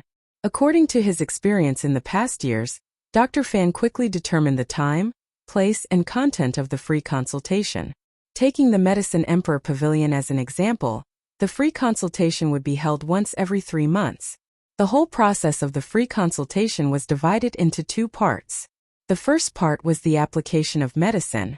The doctors of the Medicine Emperor Pavilion would prepare all kinds of medicinal pills and medicinal herbs in advance. The prices of these medicines were mostly not expensive. They were mainly used to treat the daily illnesses of the residents and some injuries of the hunters. For example, the Medicine Emperor Pavilion would mostly send medicine experts to be in charge of applying medicine outside the Medicine Emperor Pavilion. The other important part of the free consultation was to provide medical treatment. The Medicine Emperor Pavilion would send doctors and even scattered doctors to provide medical treatment on the day of the free consultation. They would treat the patients who usually couldn't be treated or who suffered from sudden injuries. Dr. Fan's original intention was for him to treat the patient. After all, he was an imperial doctor. He had more experience in treating patients in his early years. Yunsheng and Lin Yaoer applied the medicine. However, Yunsheng put forward a different opinion. She thought that the clinic was understaffed, so she simply worked together to see patients and distribute medicine. Moreover, this was the first time the little Ci Entong held a free clinic. It was not famous enough, so there would not be many people coming to see the doctor. She thought that there was no harm in prolonging the time of the volunteer medical consultation. 3 days would be appropriate. Moreover, she also did not agree with Dr. Fan coming forward to provide medical consultation. Are you worried that I might have a conflict with the Medicine Emperor Pavilion? Dr. Fan instantly saw through Yunsheng's misgivings. Yunsheng, I've already left the Medicine Emperor Pavilion. I don't care what the people of the Medicine Emperor Pavilion think of me. Dr. Fan, do you care what the imperial physicians think of you? And Wendagua's hand? Yunsheng could see that Dr. Fan still had deep feelings for imperial physician Yao. If it was not a last resort, She did not wish for Dr. Fan to have a conflict with Imperial Physician Yao. Don't worry, this is not my battle alone. When the time comes, I will pull in Goofing and Oriole as well as Yao Er. With the help of a few people, we should have enough manpower. Yunsheng's thoughtfulness made Dr. Fan feel very touched. The matter of the little Ci Entong holding a free clinic was quickly decided. The few of them discussed for another day. On the second day, Dr. Fan helped them to choose the location and the medicinal herbs and pills needed for the free clinic. After confirming the matter of the free clinic, Lin Yao went out to announce the free clinic. In the Medicine Emperor Pavilion, the unscrupulous Dr. Qi Tian, who had just returned from Daoi Mountain Guard City, handed the announcement to Chang Sihai. Previously in Daoi Mountain Guard City, because of Yunsheng's appearance, not only did Qi Tian not possess Lin Yao, he even offended a big guest like Jia Baiwan. This caused Daoi Mountain's Medicine Emperor Pavilion to lose nearly 30% of its guests in the first half of the year. During this time, he escorted a batch of medicinal herbs to Jade Capital's Medicine Emperor Pavilion, and happened to find that Lin Yao had also arrived in Jade Capital. What was even more hateful was that she and an unknown female magician had opened a little Ci Entong in the local area. Qi Tian himself was a disciple of Chang Sihai in his early years. After he learned this news, he hurriedly told Chang Sihai about the matter. When Chang Sihai heard that it was Yunsheng's trick, he became even more angry with the little Ci Entong.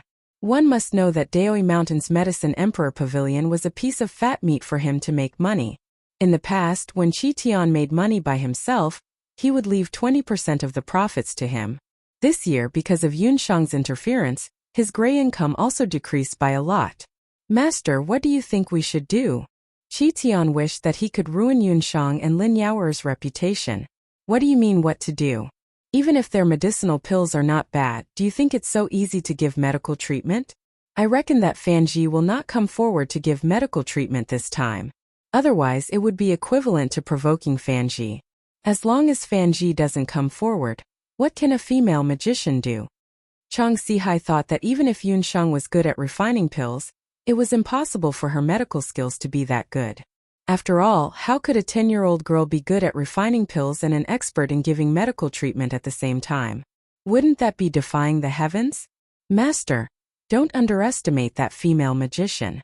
Disciple had also underestimated her previously, which was why I fell into her trap.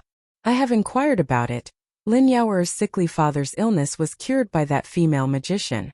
That illness, Disciple can't do anything about it. After being bitten by a snake, Qi Tian was very vigilant against Yunsheng. Really? When Chang Sihai heard this, he was also a little worried. If little Ci Entong really succeeded in holding this free medical treatment, it would slowly become famous in the Jade Capital. At that time, wouldn't Fan Ji also be able to make a comeback? Thinking about how Yao Rong refused to accept his goodwill all these years, Chang Sihai couldn't help but be cautious about this free medical treatment. Humph, we must not let little Ci Entong make a comeback. It's also time to let them see the prowess of Medicine Emperor Pavilion. Qi Tian, go and make the arrangements. On the same day, Medicine Emperor Pavilion will also hold a free medical treatment. As for the location, pick a place near the Ci Entong's free medical treatment. This time I will personally give medical treatment. Remember, the news of the free medical treatment must not be known to the people of Little Ci Entong. I want them to know what is called showing one's slight skill in front of an expert and asking for humiliation. When Chang Sihai thought about how Little Ci Entong's free medical treatment was completely deserted, his face couldn't help but raise a sinister smile.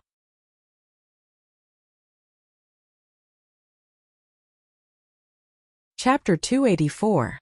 A few days later, the free clinic of Little Ci Entong was held as scheduled. As soon as the sun rose, Yunsheng and several other people arrived at the place where the free clinic was held. From the transportation of medicinal herbs to the arrangement of tables and chairs, they were busy all the way until late in the morning when the free clinic really began. The people of Little Ci Entong who were expecting a large wave of local residents to come to see a doctor waited until noon, but they didn't see a single patient. This made the group of people very puzzled. Even Goofing, who has always been very patient, couldn't help but be puzzled. What's going on here? How come we don't even see a single person? Lin Yao was also a little anxious. She clearly posted the notice of the free clinic to the busiest restaurants, markets, and residential areas in the city. "I'll go look around," Gufing volunteered and ran out to look around. After a while, the little fatty ran back with sweat all over his forehead. He ran while gasping for breath. I know. I finally know why no one came to see a doctor. Imperial Medicine Pavilion. Imperial Medicine Pavilion people are doing a free clinic in front of us. Imperial Medicine Pavilion is also doing a free clinic? As soon as Yunsheng heard this, she immediately stood up. Imperial Medicine Pavilion only does a free clinic once every 3 months. She also inquired about it.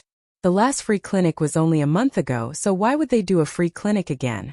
Needless to say, Imperial Medicine Pavilion must have learned about the news of little Xiantang's free clinic. In order to suppress little Xiantang, they made such a move. Imperial Medicine Pavilion, whose reputation were much higher, was undoubtedly a magnet. As long as Imperial Medicine Pavilion was doing a free clinic, little Xiantang wouldn't be able to recruit any patients. Even if they had to pay for other people's medicine, they would still choose Imperial Medicine Pavilion. What should we do? Should we do a free clinic another day? Lin Yao looked at the medicinal herbs on the stall with heartache, and the people who were sweating profusely under the sun. It's useless to do it another day. The other party is clearly going against us. Needless to say, if we do a free clinic, they will also do the same. Imperial Medicine Pavilion is a big business. At most, they will just waste some manpower and material resources. We're just an unknown medical hall, yet the Medicine Emperor Pavilion is willing to go against us. How ironic. Yunsheng pondered for a moment before coming to a decision. You guys take care of the shop first. Gufing, take me to the front to have a look. Yunsheng and Gufing left the shop and turned into a street. Very soon Yunsheng saw the clinic set up by the Medicine Emperor Pavilion. He was really cunning. Yunsheng looked around. It was obvious that Medicine Emperor Pavilion had bribed the authorities in Jade Capital. Their free clinic was located at the intersection of 3 of the busiest streets in Jade Capital.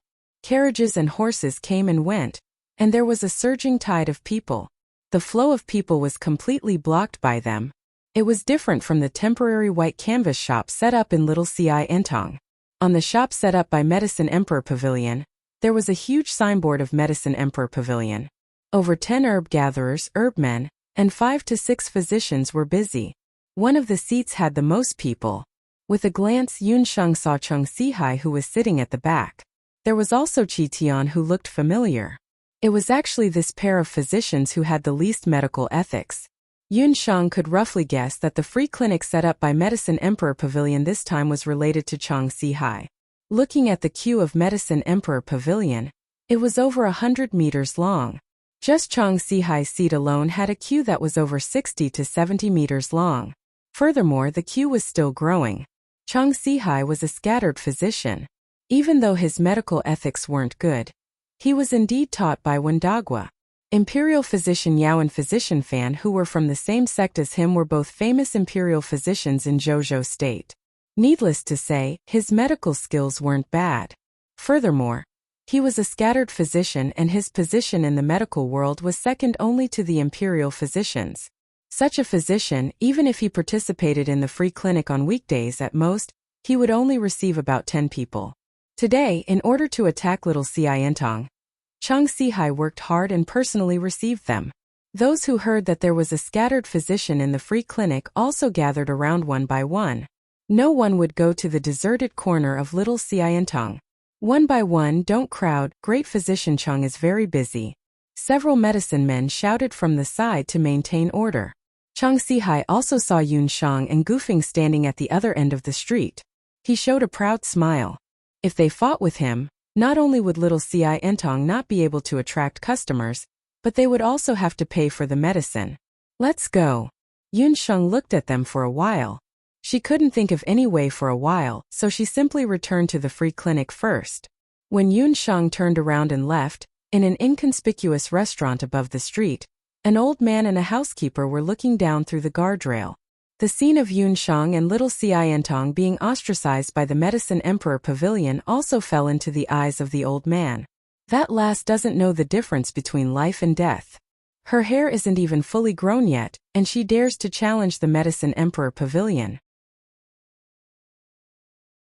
Does she really think that just because she's able to concoct a saint-tier pill, she's already a top-notch physician in the world?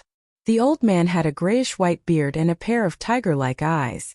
Although he was dressed in ordinary clothes, the aura of a veteran from the battlefield that came from his bones was as sharp as a sword.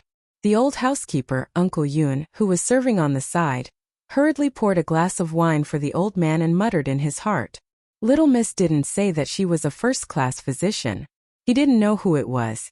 That day, when he heard that Little Miss had refined a sacred-level pill in the Wuxia Everlasting Palace, he was as happy as a monkey and jumped up and down in the general's mansion. He was so happy that he was drunk. For a moment, he forgot his feelings and kept shouting, "Worthy of being the descendant of my Marshal Saint General's mansion. A sacred-level pill, haha, compared to Wenruachu you are much more powerful. Old man Chan, old man Lin, which of your family's descendants can compare to this old man? 8 years old, what was Wenruachu doing when she was 8 years old? I'm afraid she could only refine a beginner-grade pill for fun." Uncle Yun, who was listening at the side, felt helpless and amused. Wasn't Wenruachu the Grand Master of the country? I say, old master, can you stop saying things that don't mean? These words the old housekeeper only thought in his heart. He didn't dare to say it out loud. This gray-bearded old man and the old housekeeper who was pouring wine were none other than the Marshal Saint General Yun Ba and his old housekeeper, Uncle Yun. Although the old general seemed to be reprimanding the little miss, his sharp gaze would occasionally drift over to the Medicine Emperor Pavilion's clinic. The old butler had a rough idea of what was going on. "Old general, don't blame the little miss. She is still young and doesn't consider things thoroughly." Ever since Yun Ba found out that Yun Sheng was his biological granddaughter, although he didn't say anything, he used all sorts of excuses to collect information related to Little Mississippi. From where Little Miss was born when she was 6 years old, to when she came to the Jade Capital, entered the Imperial Magic Academy, and transferred to the Wuxia Everlasting Palace, the old general couldn't wait to investigate everything. Of course, Uncle Yun knew about these things. The old general definitely wouldn't admit it.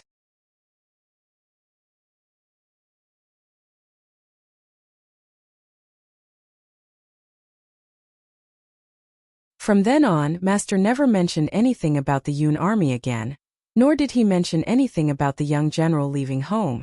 But not long after, there was news of the appearance of a saint-grade medicinal pill, multicolored light, in the Jade Capital.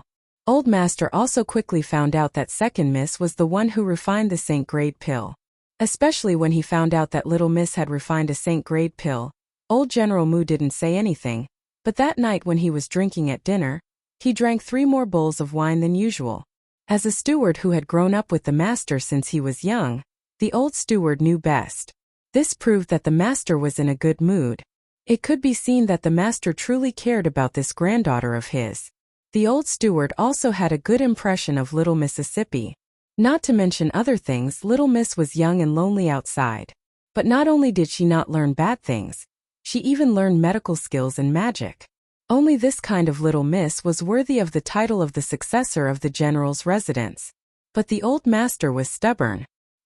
He hoped that the young miss could return to the family, but he refused to open his mouth. Just like this time when he found out that Little Miss was going to provide free medical treatment, he was worried and secretly ran to the restaurant to wait for an entire morning. The old steward carefully glanced at his master. At this moment, the wine cup in his hand had stopped moving. "Master, we can't go on like this. Why don't we find a few soldiers?" The old steward said as he carefully observed Yun Ba's expression. What he meant was that he wanted to find some guards and soldiers from the residence of Yun to be Yun Shang's support. You mean to find patients for her? It's fine if you don't have the ability, but you still want the Yun residents to help? No way. Yun Ba drank the wine in his cup in one gulp and stood up. With his head held high, he glared at the old steward and left the restaurant. The old steward held the wine cup in the air and shook his head. When Yun Shang and Gufeng returned to the little Xiantang's clinic, their expressions weren't very good. There was still no one in front of the little Xiantang's clinic. Lin Yao and the rest were also silent. No one said anything and only fiddled with the medicinal herbs in their hands. Wait a little longer. Our clinic has a total of 3 days. I don't believe that the Medicine Emperor Pavilion will also provide free medical treatment for 3 days. Dr. Fan also said.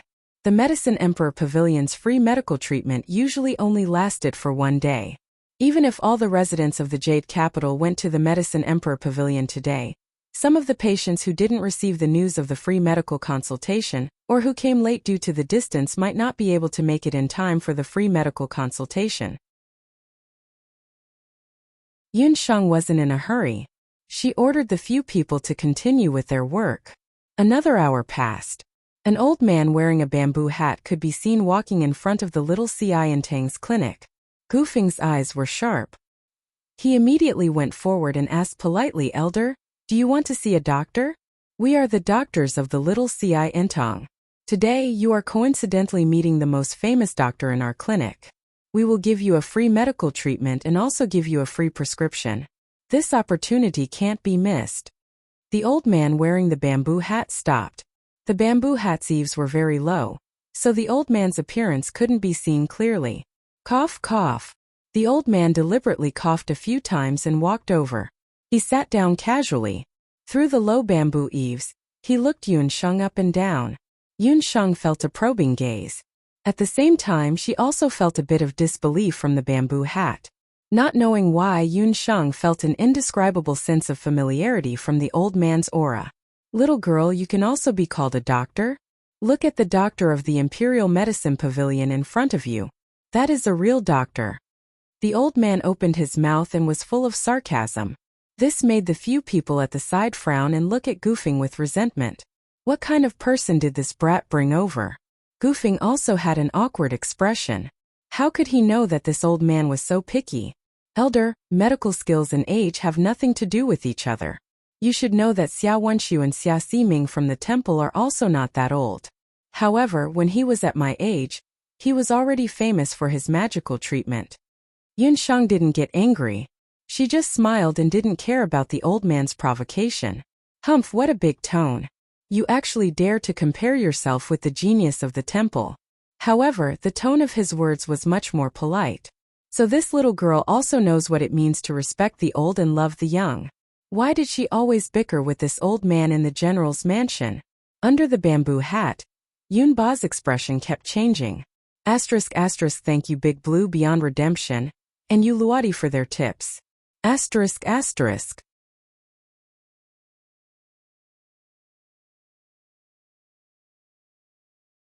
Chapter 286.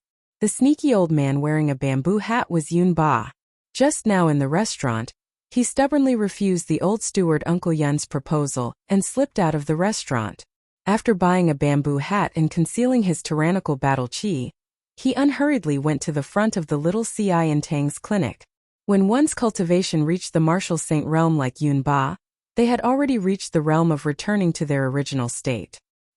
He could easily restrain his aura and make himself look no different from an ordinary person.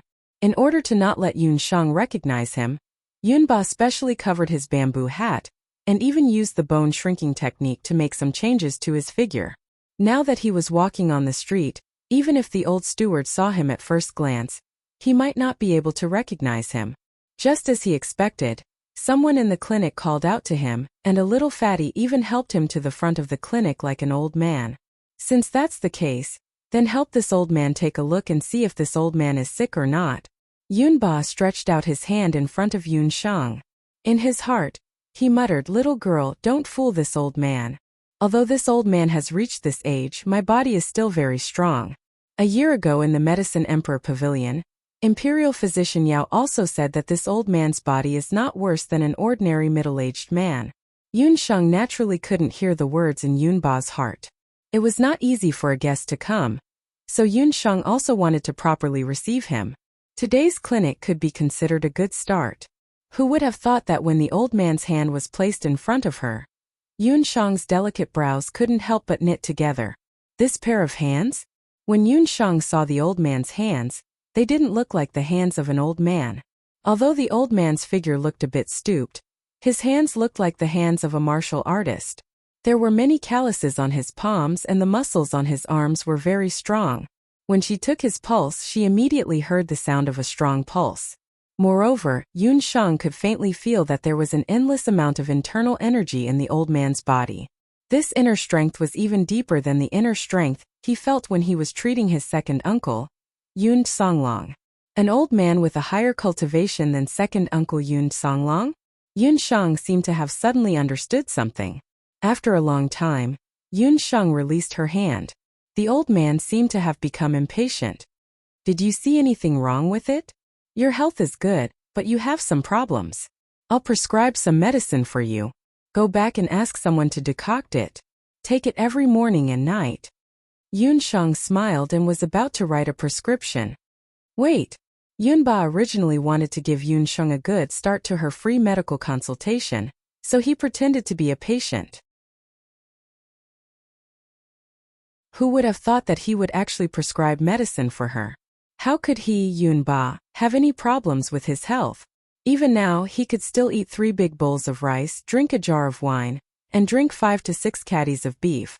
Compared to the young men in Zhou State's army, his body was as strong as a calf. This reckless little girl, a Mongolian doctor, she must have done it on purpose. She actually said that there was something wrong with his health. Yunba was so agitated that he snatched the brush from Yun Shang's hand. The moment he snatched it, the bamboo brush was immediately crushed by him. When Gufeng Huangke and the others saw this, they all became alert and surrounded Yunba. Little girl, don't try to fool people. To tell you the truth, this old man's health is very good. Even the imperial physicians of the Medicine Emperor Pavilion said that I'm very healthy. Yet you said that you want to prescribe medicine. It's wrong of you to try to fool people like this. Yunba was an upright person. He originally had some prejudice against Yun Shang. Although the other party was his granddaughter, he couldn't let her use the name of a doctor to fool people outside. Old man, the imperial physician said that you're not sick because your body is stronger than ordinary people. If they didn't pay attention, they naturally wouldn't be able to see the hidden dangers in your body. Don't be in such a rush. I'll ask you a few questions first. If my questions aren't correct, you can say that I'm a quack and that I'm trying to fool you. But if my questions are correct, you should obediently return and take your medicine according to my prescription. Yun Shang had already confirmed that this bamboo hat old man was undoubtedly Yunba. Yunba was the only one in the entire Yujing city who had a firecracker personality that could be ignited at the slightest provocation. Yunba saw that Yun Shang's expression was calm and unhurried, so he also became doubtful. Alright, tell me. If what you say is wrong, don't blame me for smashing the reputation of your medical center. Yunba sat back down. At this moment, Gufeng and the rest who were watching from the side could also see that this old man who wore a bamboo hat and looked no different from an ordinary old man wasn't an ordinary person. In that instant just now, the tone he used to question Yun Shang was clearly the tone of someone in a superior position. This person's identity was probably not simple. Perhaps he was even invited by the Medicine Emperor Pavilion to cause trouble. At this moment, Gufeng was filled with regret. He wanted nothing more than to chop off his own hand. Why was he so stupid to have pulled this malefic star over? Let me ask you, do you often feel a faint pain at the 2 fingers on your right abdomen? Do you also have edema around your leg every time summer and autumn intersects? Yun Shang didn't seem to notice the worries of her companions as she casually glanced at the old man. Thump. Yunba's gray beard trembled. He really did have the symptoms that the little girl had mentioned. But how did she know? Could it be that she had recognized his identity? Or was it Song Lang who told her? No, other than the old butler and his daughter, Yun Songxue, who knew about his symptoms, even Song Lang didn't know. Moreover, she had only taken his pulse just now. How could she know about his symptoms? Yunba fell silent. That's right. Old brother of mine, every once in a while, he would have the symptoms that the little doctor mentioned. Little doctor, tell me, what kind of illness is this? Yunba almost vomited blood when he heard this. Wasn't this the old butler, Uncle Yun, who dared to interrupt him without his permission? It turned out that after Yunba had left him behind, Uncle Yun couldn't find his master anywhere. He was also worried about the little Mrs. Free clinic, so he started to wander around. He happened to see a suspicious-looking old man in front of the little Mrs. Clinic. Just as Uncle Yun was suspecting the old man's identity, Yun Ba crushed the writing brush in Yun Shang's hand. Only then did Uncle Yun recognize his master's identity. Uncle Yun didn't know whether to laugh or cry. "Master, oh master, can you stop saying things you don't mean? Why are you here? I don't have any illness. I just feel uncomfortable occasionally." Yun Ba's old face under his bamboo hat was extremely red, as if he had drunk 10 caddies of white wine. "Both of you stop arguing. This old man's illness is called alcoholic liver." Yun Shang glanced at Uncle Yun and saw him blinking at her. She sighed helplessly in her heart.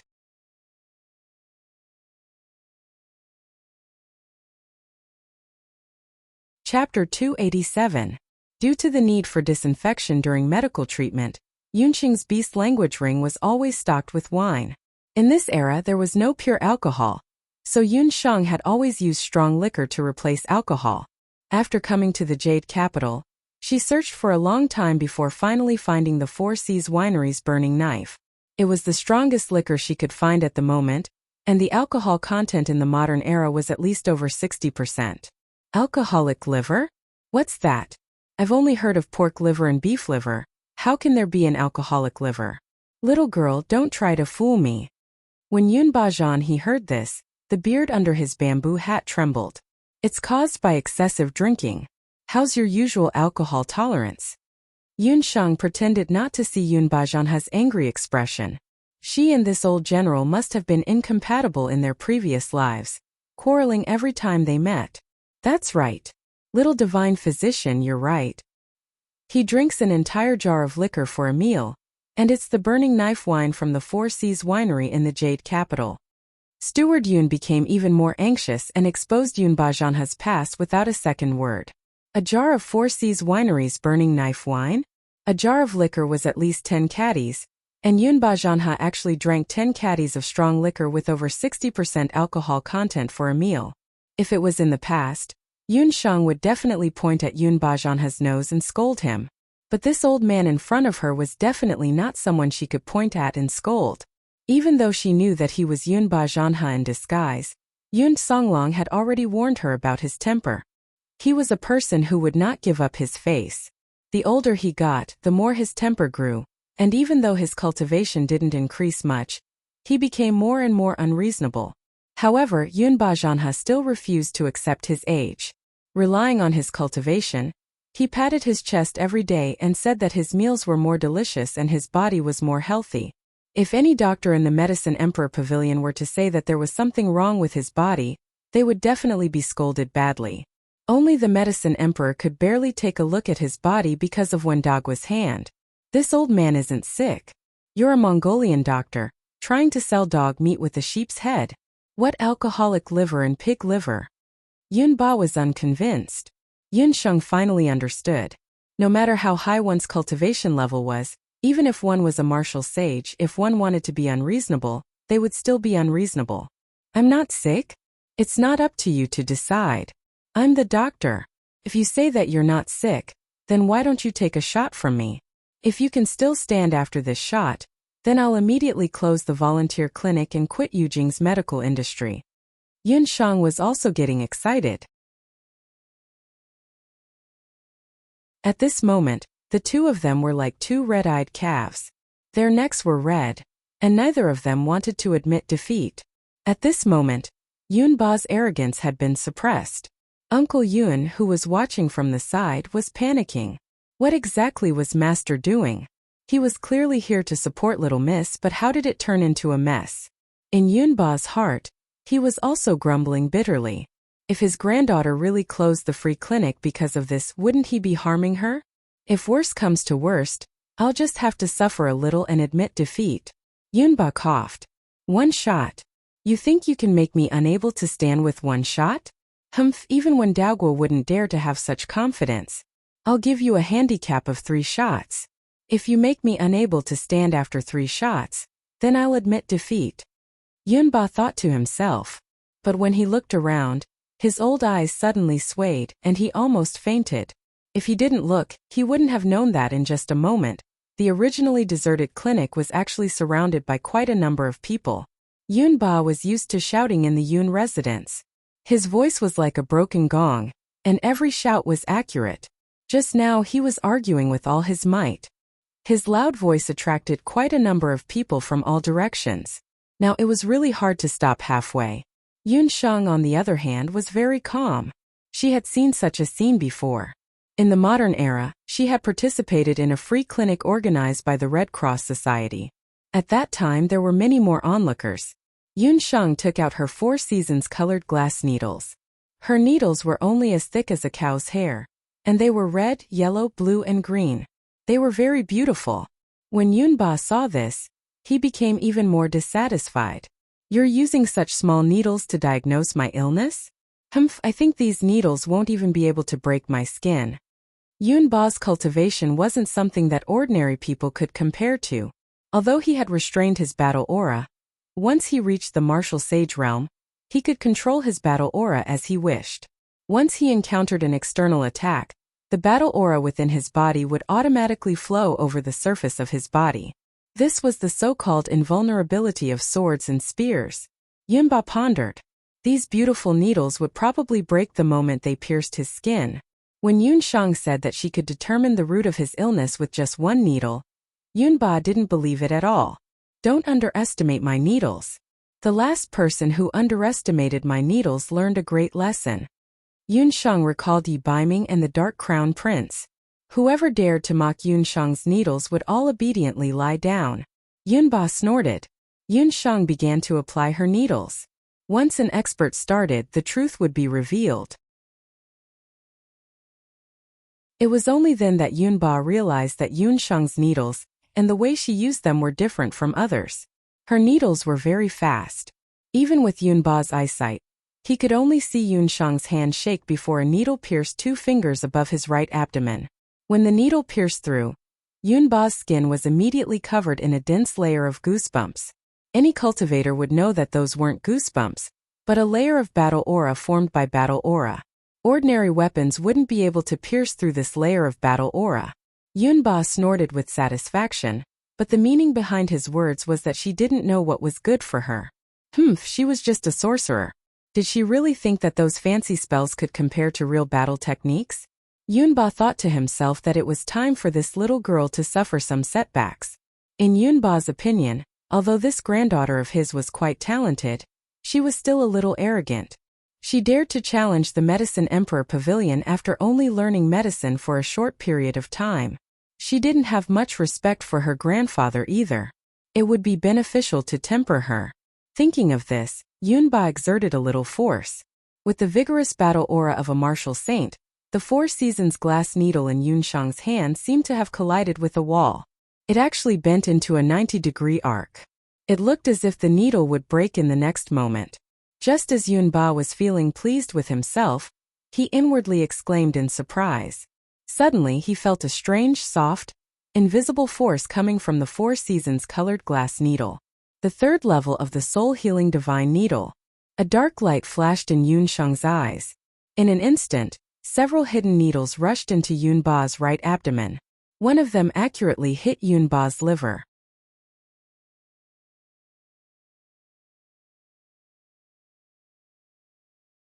Chapter 288. Uncle Yun watched from the side. Separated by Yun Ba's tall back, he only knew that the old master was currently competing with the little miss. He suddenly felt the old master's shoulders tremble slightly. Immediately after, Yun Ba actually took a small step back. "Old master!" Uncle Yun was shocked. If Uncle Yun hadn't been standing so close to the old master, this step would have been almost negligible. Even the onlookers at the side did not notice that step. But this step caused Uncle Yun's expression to change. He was forced to take a step back by Yun Sheng's needle? That was Yun Ba, the Grand Martial Saint of Zhou State. Even when he faced off against the Martial Saint of later Qin, Tian Kezi, who was also a martial saint, and the two fought fiercely for 3 days and 3 nights, the old master had never been forced to take even half a step back. But now, the little miss had actually used a needle as light as an embroidery needle to force the old master to take a step back. Uncle Yun stood at the side, looking at his old master with an almost uneasy expression. Damn it, it hurts too much. If he wasn't wearing a bamboo hat, Yunba would have really embarrassed himself. He grimaced in pain as the sweat on his forehead dripped down. His lips trembled and his tongue seemed to be tied into a knot, unable to move nimbly. Yunba was in so much pain that his liver felt like it was burning. Yunshang's needle was very strange. Its strength had penetrated directly into his body. "Oh, are you all right?" Uncle Yun's voice brought Yunba back to his senses. "All right, my ass." Yunba cursed in his heart. At the same time, he was also suspicious. Could it be that there was really something wrong with his body? This needle actually caused his hidden illness to flare up? Yunba, who had been shouting loudly a while ago, didn't have any of his temper now. After holding it in for a long time, he finally squeezed out 2 words. "Prescribe medicine." Medicine? Uncle Yun was also shocked. The old master was really sick. Uncle Yun immediately ran in front of Yunshang. "Little godly doctor, you just said that our old, what illness did he have? Is there any medicine for it?" Yunshang didn't even raise her eyebrows as she said indifferently, "Fortunately, we discovered it early. Go and grab some medicine that can clear the liver and relieve internal heat. You're not allowed to drink within 3 months. You can't get angry. Eat a light diet. In the future, you need to drink less and drink more." Not drinking. Don't get angry? And a light diet? For a master who was addicted to alcohol, who roared like a lion from Hudong every 2 to 3 days, and who had to have fish and meat for every meal, how could he live? Uncle Yun's face stiffened as he looked at his master. Unfortunately, old master's face was covered by the bamboo hat, so she couldn't see his expression clearly. "Do it." Yunba was still convulsing from the pain in his liver. He knew that if he didn't do as he was told, his little granddaughter would never be able to relieve the heart-wrenching pain in his liver. "That's a good patient." Yunshang smiled and gently pulled out the 4 Seasons glass needle. The pain was immediately relieved. Yunba sucked in a mouthful of cold air, and was about to look for Yunshang to settle the account. After Uncle Yun took a few sets of medicine, he respectfully thanked Yunshang. At this time, someone suddenly pointed at Uncle Yun and shouted, "Hey, isn't that the old housekeeper of the Marshal St. General's mansion? He actually came to this shop for free medical treatment." Everyone's eyes fell on the old man wearing the bamboo hat who ordered Uncle Yun to take care of him. It can't be, right? Could it be that this suspicious old man was the Marshal St. General? But wasn't the Marshal St. General an old friend of the Medicine Emperor Pavilion's when Daiguoshu? Moreover, a character like the Marshal St. General, if he was really sick, he must be treated by an imperial physician. He actually came to visit the little Xiantong? That's right. The Marshal St. General must have some shameful illness. He was too embarrassed to look for Wendaiguoshu, so he came to this small clinic to see a doctor. Could it be that the little Xiantong could really see the illness that even the Medicine Emperor Pavilion couldn't see? The imagination of the masses really had no lower limit. Even the old housekeeper of the Marshal St. General's mansion had to listen to the order to get medicine. Then this person was. Yunba almost vomited 2 mouthfuls of blood. He didn't dare to stay on Yunshang's bed any longer and immediately ran away as if he was running for his life. Uncle Yun also awkwardly took the medicine and chased after his master. "Wow, Yunshang, that old man just now couldn't be?" Gufing's gossipy soul was burning as he asked from the side. Could it be that the old man really has some terminal illness? Gufing had seen Yunshang use acupuncture before. Yunshang's acupuncture technique had never been seen before in the continent, but her acupuncture technique was very mysterious. It's not a big problem. He is a martial artist, so his body's foundation is good. But if he continues, it will damage his body. Those are all ordinary medicines used to detoxify the poison. As for that needle, it's because I pierced his liver acupoint. Yunshang was well versed in both Chinese and Western medicine. The liver is one of the main organs of the human body. The liver acupoint is a saying in Chinese medicine. That place is actually the place with the most blood vessels and nerves in the liver. When Yunshang used the needle with magic, the liver would be in severe pain. But it didn't cause any damage to the human body. Moreover, Yunba's liver wasn't good, so Yunshang's needle was successful.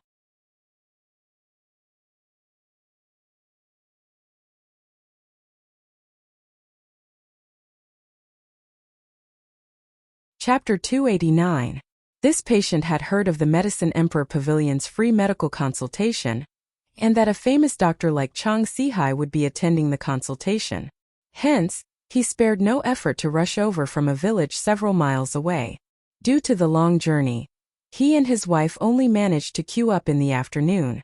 After the couple rushed over, they didn't even have time to drink a mouthful of water as they waited in the queue for Chang Sihai to treat their illness. Who would have thought that when it was finally their turn, Chang Sihai would stand up and leave? The patient couple had no choice but to snatch him out of the queue. Qi Tian is also a famous doctor in the Medicine Emperor Pavilion. His medical skills were personally taught by this doctor. You can just look for him. Chang Sihai looked at the two with disgust. Just looking at the farmer's hands that were covered in dirt, Chang Sihai was unwilling to treat his illness. These poor men from the village liked to pester endlessly. Wasn't it just some minor ailments like headache and fever? Was there a need for this doctor to personally treat them? Chang Sihai's face was filled with reluctance. After sending Qi Tian away, he wanted to leave. No, Dr. Chang, my illness has already been treated by the doctors in the village. They also couldn't do anything about it. They said to look for a doctor in the city. The man cried and begged. The farmer woman at the side also begged. The two of them were just short of kneeling on the ground and begging Chang Sihai. Lord Doctor, my husband has had this illness for more than half a year. In the past, it would only act up once every month. Now it would act up once every 2 or 3 days. The husband and wife were anxious. They surrounded Chang Sihai and refused to leave. Get out of the way. You poor Sai, I'm afraid of you. Speak, what's wrong with you? Chang Sihai saw the people from Little Xiantong, including Yun Shang, walking over from the other end of the street.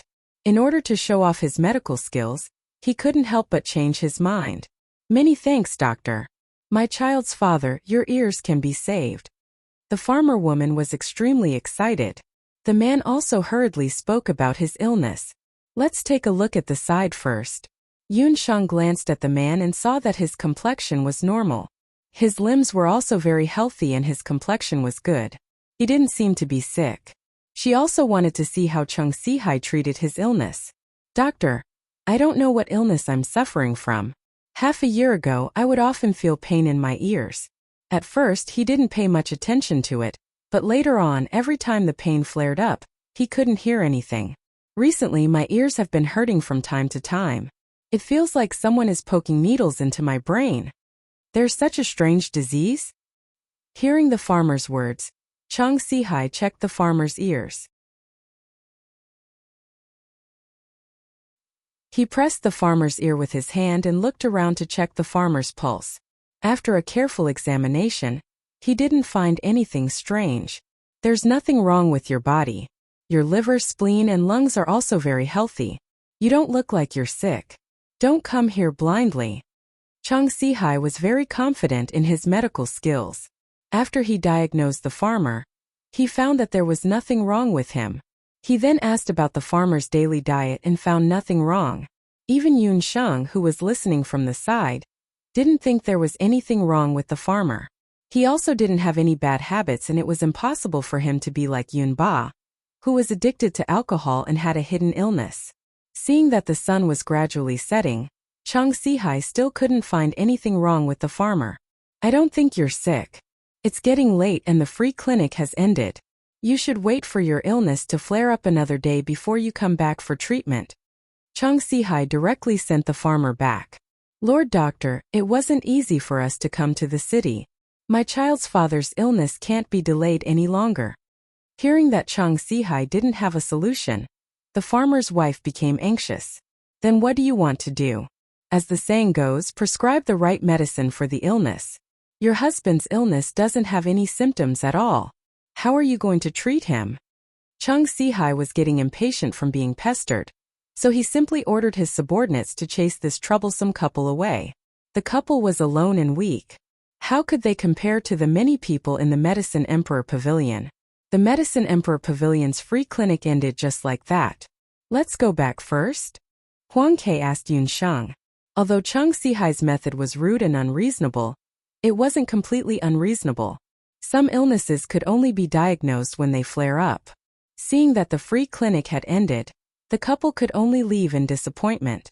Halfway through, they suddenly heard the farmer's mournful cry. Everyone turned around and saw that the farmer who was still fine a moment ago had already collapsed onto the ground. He hugged his head and rolled around on the ground in pain. "It's flaring up again, Lord Doctor, it's flaring up again. Please take a look at him. We'll repay your kindness even if we have to do anything for you." The farmer's wife beside him was so frightened that her face turned pale. She knelt on the ground and kowtowed repeatedly to Chang Si-hai. "Hold him down. Let me take a look." Chang Si-hai walked forward. The farmer's illness came suddenly. He was still fine a moment ago, but now he was curled up in pain with beads of sweat rolling down his face. Even if they weren't doctors, they could tell that the farmer was indeed sick. Who would have thought that the farmer would struggle so fiercely? The ordinary doctors of the Medicine Emperor Pavilion didn't have much strength. It took 4 to 5 of them to forcefully hold the farmer down. Chang Si-hai took a look at the farmer's mouth, nose, tongue, and pulse. What surprised him was that other than the splitting headache, the farmer's other body parts were normal. There were no signs of illness at all. Strange, this is really strange. There's no illness in his body, nor are there any signs of poisoning. Why would he have such a headache for no reason? Chang Si-hai thought to himself. But at this moment he couldn't just leave in a huff. Everyone saw that the farmer's illness had flared up in front of him. It wouldn't be right for him to say that he wasn't sick.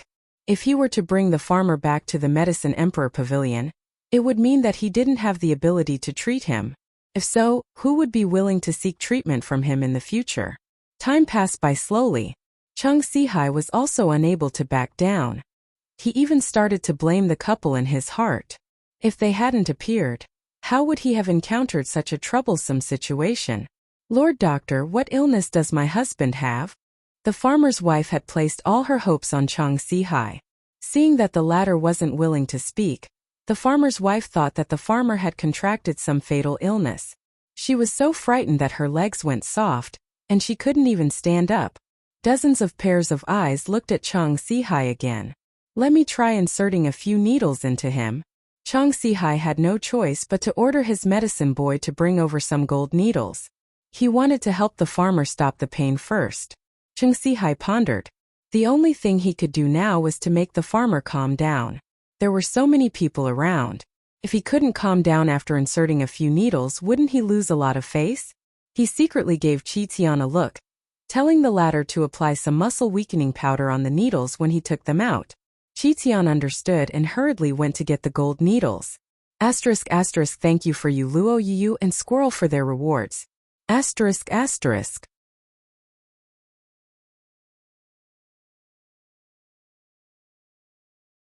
Chapter 290.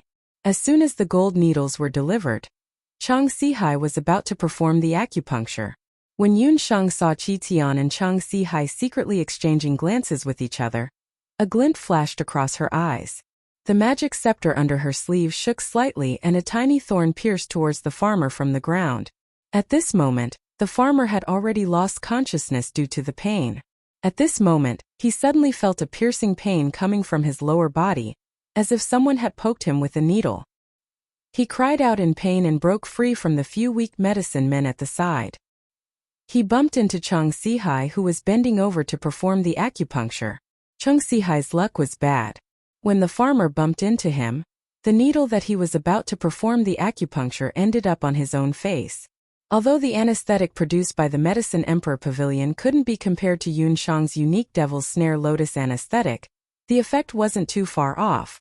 The gold needle pierced into the acupuncture point on his face, and Chang Si-hai instantly felt a numbing sensation on his face. Half of his face was paralyzed. That half of his face didn't know whether to laugh or cry. It was as if his facial paralysis was acting up. He squeaked and pointed at his own face, unable to say anything. When the medicine men and doctors of the Medicine Emperor Pavilion saw this, they were shocked and rushed forward to check on him. In an instant, the scene became even more lively. The medicine men from the Medicine Emperor Pavilion frantically checked on Chang Si-hai's condition. That farmer was still hugging his head with both hands and rolling on the ground in pain. "Doctor!" That farmer woman also panicked. She didn't expect that even the medicine men from the Medicine Emperor Pavilion couldn't do anything about her husband's illness. Yunsheng, what kind of illness do you think that person has? Gufeng pulled Yunsheng. Yunsheng was still sizing up that farmer. He doesn't seem to be sick. Yunsheng waved the magic scepter in her hand, and a stream of water elemental magic immediately surged out and turned into a rope, binding the farmer who was rolling on the ground. You guys, what are you doing? Seeing a light blue rope that looked like a rope but didn't actually look like a rope, that farmer woman hurriedly went forward to reason with Yunsheng. It's you guys again. This is a patient of the Medicine Emperor Pavilion. What does it have to do with your little Xiantong? After Qi Tian and the doctors settled Chang Sihai down, they turned around and saw that Yunsheng and the others were also present. What a joke. You guys have no way to cure this patient from the start, and you still dare to say that there's a patient in the Medicine Sovereign's Pavilion? You guys better go and see your master. If we didn't save him in time, I'm afraid his facial paralysis wouldn't have recovered in a short time. Yunsheng smiled coldly. She was not surprised by Chang Sihai's shameless behavior. That's right. Just now anyone could see that your master couldn't save anyone. Now he's even disabled himself. Lin Yao wasn't someone to be trifled with, so she added fuel to the fire. Qi Tian was forced into a corner, and he hurriedly asked his master Chang Sihai for help. The latter's eyes were also filled with anger. He whimpered a few times at Qi Tian, looking very comical. After receiving his master's instructions, Qi Tian also gained some confidence. He looked at Yunsheng and the others provocatively. He didn't believe that he couldn't beat a female magician. Who says that our Medicine Emperor Pavilion can't cure him? I'll perform acupuncture now and show you how to cure him. Qi Tian's master was Chang Sihai, so his acupuncture technique could be considered decent. Just now, the farmer was pressed down by several people, but he was still struggling endlessly. It was very difficult to perform acupuncture. But now the farmer was tied up by Yunsheng with water binding, so it was more convenient to perform acupuncture. Qi Tian took out his silver needles and went to the farmer. According to Chang Sihai's instructions, he inserted 2 needles into the farmer's ear. It was fine if he didn't insert the needles. After the needles were inserted, the farmer who had originally calmed down started roaring like a madman. Some blood actually seeped out of his ear, and the pain became even more intense. Qi Tian was shocked. What was going on? He had done everything according to his master's instructions. Why did the patient's condition worsen instead? Get out of the way. Yunsheng looked and frowned. She walked forward and pushed the eyesore Qi Tian away. How did this happen? Qi Tian looked at Chang Sihai as if he was asking for help. The expressionless Chang Sihai also didn't know what to do at this moment. He originally thought that the farmer had a headache and that it was a migraine. If it was a migraine, a few needles would most likely be able to stop the pain. Even if it wasn't effective, the farmer's ear wouldn't bleed. He doesn't have a migraine. When you inserted the needles into his ear, his vital energy and blood rushed to his ear. Naturally, he would bleed. Yunsheng calmed down and checked the farmer's pulse and heartbeat. Then she opened his eyelids. The farmer's wife was already scared silly. When she saw Yunsheng calmly checking on her husband, she looked as if she had seen her savior and kept begging at the side. This little doctor? You can treat my husband's illness? I beg you, you must save him. Our family of 5 depends on him to survive. I beg you. Sister-in-law, don't panic. Tell me first. Did uncle have any old illness in his early years that was treated recently? Yunsheng helped the farmer's wife up and asked with a pleasant expression. She was born in Banana Leaf Village. The farmer's wife in front of her reminded her of her village neighbors. Therefore, her words were very polite. The doctors that the farmer's wife had seen were all like Chang Sihai. They had arrogant faces. Even during the free clinic, they didn't speak nicely to her. She looked at Yunsheng's eyes that were like the night sky. Yunsheng's kind words made her flustered heart gradually calm down. Old illness? Yes, my husband had tinnitus in his early years. However, it was just a small problem. About a year ago, the Jade Capital held a free clinic. I remember that it was also a free clinic held by the Medicine Emperor Pavilion. At that time there was a famous doctor who treated my husband's tinnitus problem. After inserting a few needles, he didn't have that problem anymore. The farmer's wife recalled. Tinnitus wasn't a big problem and the farmer's wife didn't put it to heart. If Yun Shang didn't ask, the farmer's wife wouldn't have recalled it. I'm afraid that there was a problem with the needles at that time. Try to recall, which doctor was the one who inserted the needles for uncle? Yun Shang guided the farmer's wife patiently. She had also heard Chang Sihai asking about the farmer's diet and previous medical history. However, she didn't discover anything. Now that she asked, she was sure that there was a problem with that free clinic. It was a doctor with the surname Wang. The farmer's wife tried her best to recall. Venomous slander. Don't think that we don't know what you guys are thinking. You guys are trying to slander our Medicine Emperor Pavilion. When Qi Tian and the other pharmacists and doctors of the Medicine Emperor Pavilion heard that, they were furious. That damned little Xiantong. They actually suspected that the Medicine Emperor Pavilion's treatment caused the farmer's illness. Whether it's venomous slander or not, I will know after I ask clearly. If you guys didn't do it, I will naturally apologize to you guys. After Yun Shang asked clearly, she carefully checked the farmer's ears. Shenong's eyes narrowed slightly and he looked at the farmer's ears for a moment. Sister-in-law, think again. When that doctor with the surname Wang inserted the needles, what kind of needles did he use? The farmer's wife thought for a moment. She was just a farmer's wife and didn't know anything about medical skills. As for what kind of needles, she naturally didn't remember. I also don't remember much. However, it's definitely not the needles used by those two doctors. The farmer's wife replied Yun Shang with certainty.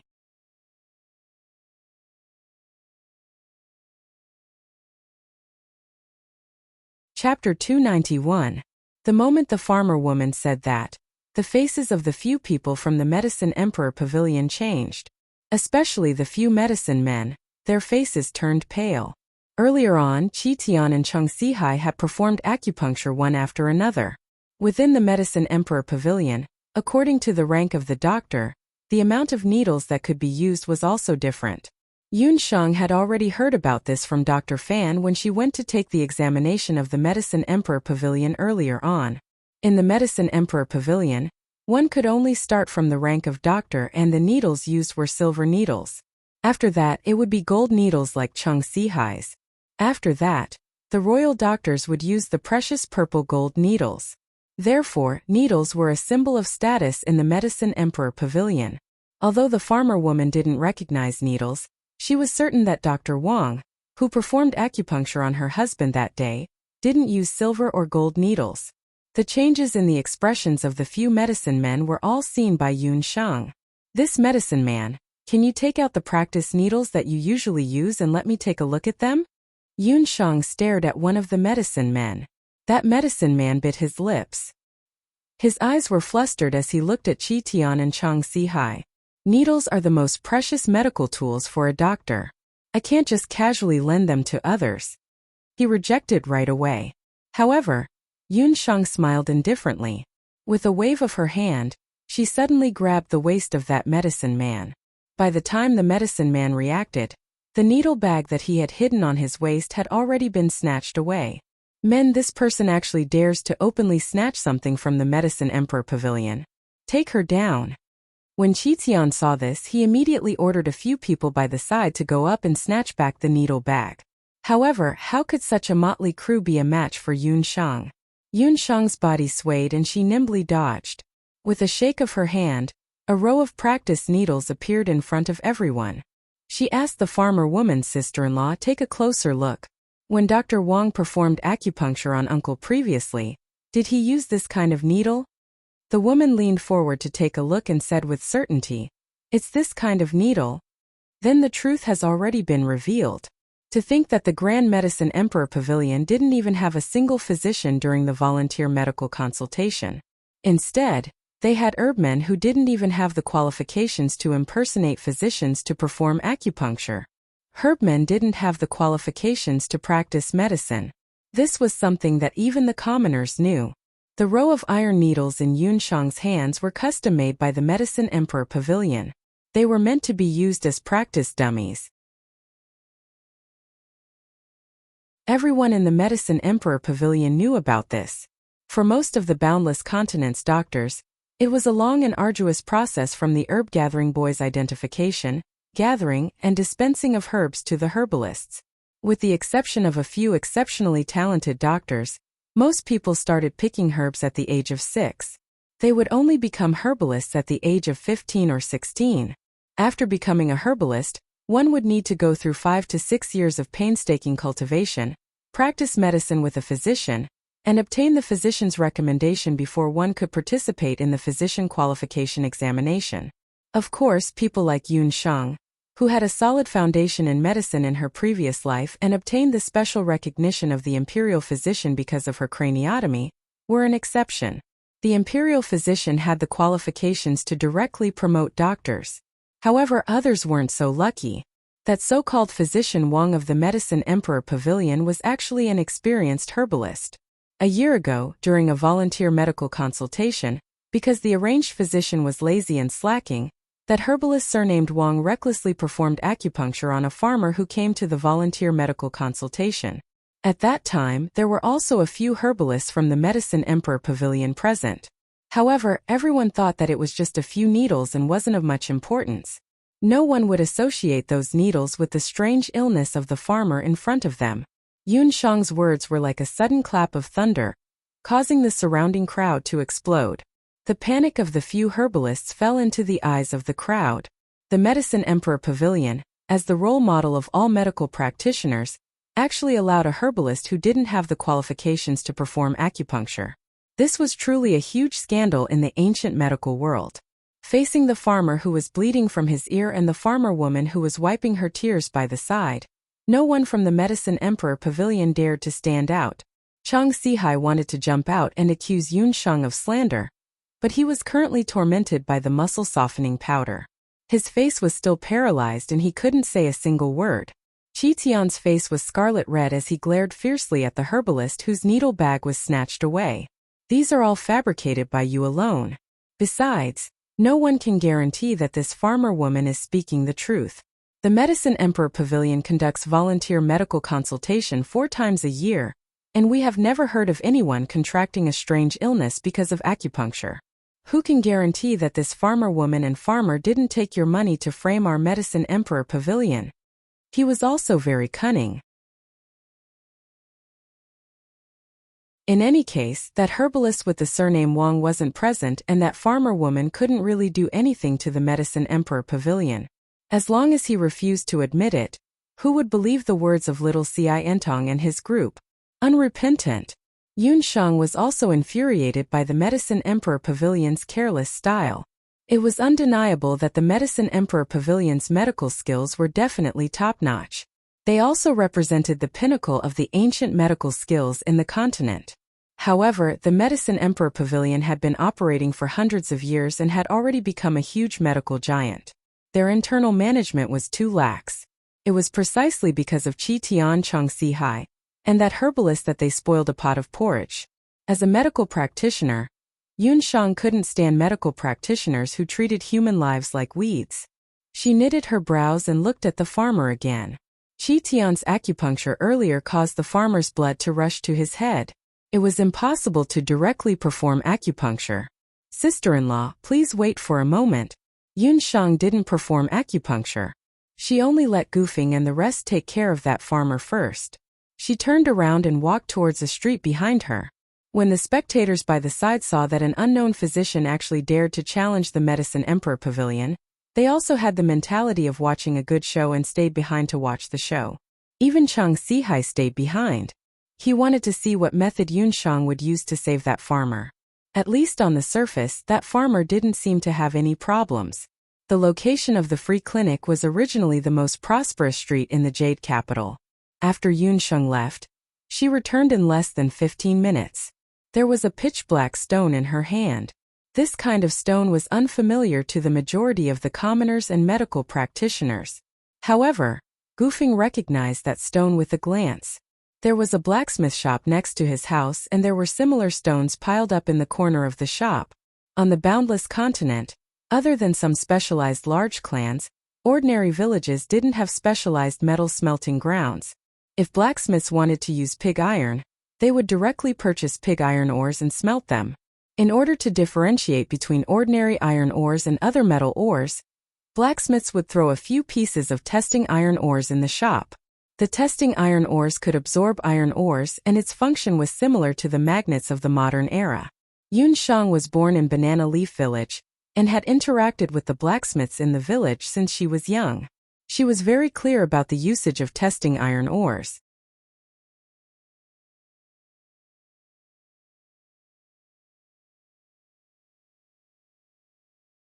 Chapter 292. Yun Shang, isn't that the iron testing stone? What are you going to do with the iron testing stone? Gufeng also felt strange.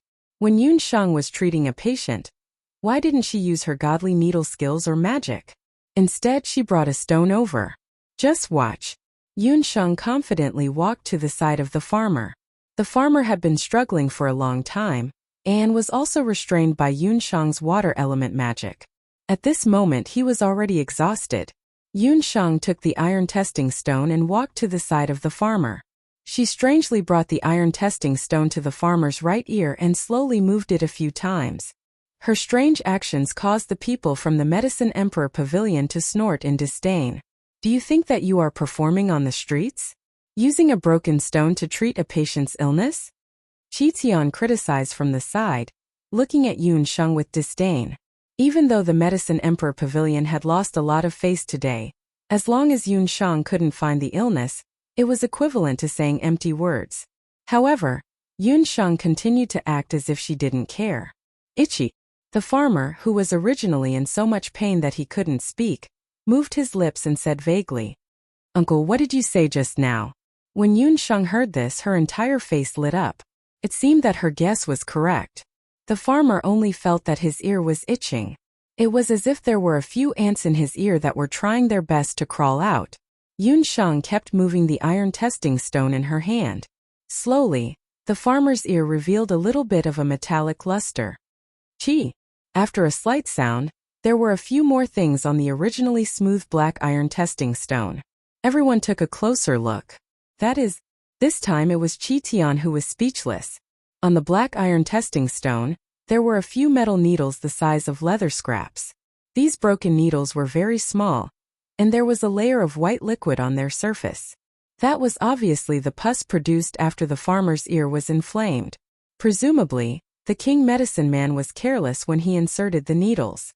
When he was treating the farmer's tinnitus, his hands were not strong enough, and a small part of the iron needles he used as practice needles broke in the farmer's ear. Medicine man Wang did not take the broken practice needles to heart, nor did he inform the doctor who brought him what had happened afterwards. The ignorant farmer thought that his tinnitus had been cured and happily returned to the village. Who would have thought that the broken iron needle would cause inflammation in the farmer's ears under special circumstances? As time passed, the inflammation needles also affected the ear nerves. The infected ear nerves directly pressed on the farmer's brain nerves, which caused the farmer's headache to break out more and more frequently.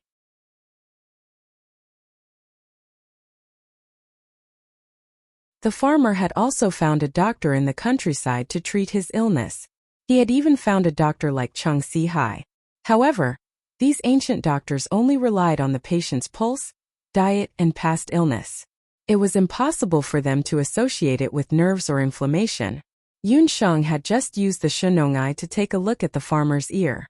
Although her Shenong eye was only at the second level and had not reached the level where she could see the human body, she was certain that the farmer's ear was inflamed. The farmer's inflammation was not that serious. In modern society, a simple ear surgery would suffice. However, in ancient times it was a tricky matter. If the broken needles were left in his ear as time passed, the nerve endings in his ear would rot, and it was very likely that he would become deaf or even oppressed his visual nerves. Yun Shang naturally had no way of explaining these things to these stubborn doctors of the Medicine Emperor Pavilion. After thinking for a while, she thought of the iron needles and the iron testing stone she saw in the blacksmith shop in her early years. The current situation made it impossible for her to directly perform the ear surgery. However, as long as the broken needles were made of iron, she could use the iron testing stone to extract the broken needles. Hence, Yun Shang's actions that made everyone unable to figure out her intentions came about. As soon as the broken needles were extracted, the farmer stopped shouting. The farmer's wife by the side also turned from worry to joy as she kept thanking Yun Shang. She didn't even need to use a needle and only used a stone to find the cause of the illness. This medical skill was simply too mystical. The onlookers' impression of little Ci Entong immediately changed. The eyes of the crowd were bright. Just now, Yun Shang's politeness towards the farmer's wife and the Medicine Emperor Pavilion's vile attitude, they had all seen it with their own eyes. Those people who came to the Medicine Emperor Pavilion earlier were also muttering in their hearts. Next time they should just look for little Ci Entong. Look at the Medicine Emperor Pavilion, the best medical hall in the continent. They actually let an unqualified medicine man use a needle to treat the illness. Such an irresponsible attitude was simply disregarding human life. The people of the Medicine Emperor Pavilion looked at each other. Even the broken needles were found. Moreover, with a single look, they could tell that the broken needles were specially made by the Medicine Emperor Pavilion. Even if they didn't want to admit it, they had no choice. After a while, the medicinal effect on Chang Sihai's face also slowed down. However, his complexion became even worse. He knew that today's free medical consultation could be considered as a failure. Not only was it a failure, it even smeared the name of the Jade Capital and the Medicine Emperor Pavilion. How was he going to explain to Yao Rong and Wen Dagui when he returned? Chang Sihai glared at Yun Shang fiercely. Then, he brought the group of doctors and medicine men and left under the mocking gaze of the onlookers. Little divine doctor, thank you so much. The farmer couple thanked Yun Shang profusely. Yun Shang also asked Lin Yaoer to give them a few bags of anti-inflammatory herbs. After watching the farmer couple leave, Yun Shang's face revealed a smile that hadn't been seen for a long time. She knew that today's free medical consultation had achieved unexpected results. Goofing and the rest were also excited. They all understood that this time, the Medicine Emperor Pavilion had fallen. Tomorrow they definitely wouldn't have the face to come again. The name of little Ci Entong would soon spread in the Jade Capital. Tomorrow we will continue the free medical consultation. Yun Shang decided to book a table at the best restaurant in the city tonight and have a good meal. After the people of little Ci Entong left happily, two people walked out from the corner of the street. Those two people quietly stood at the corner of the street for a long time. When Yun Shang saved the farmer, they were already standing there. However, no one in the surroundings noticed them. Seeming we have been watching these people for a whole day. Are you sure that woman is the one who refined the praise of the moon god? The one who spoke was a handsome male magician. The age of the magician wasn't old. He was wearing a magician's robe and his whole body was filled with a strong magic power. If one looked carefully, one would notice that under his robe, there was a symbol of the temple embroidered on it. It's her. Xiao Wenqiu stood out from the corner of the street and looked at Yun Shang's back. His eyes flashed with a strange expression.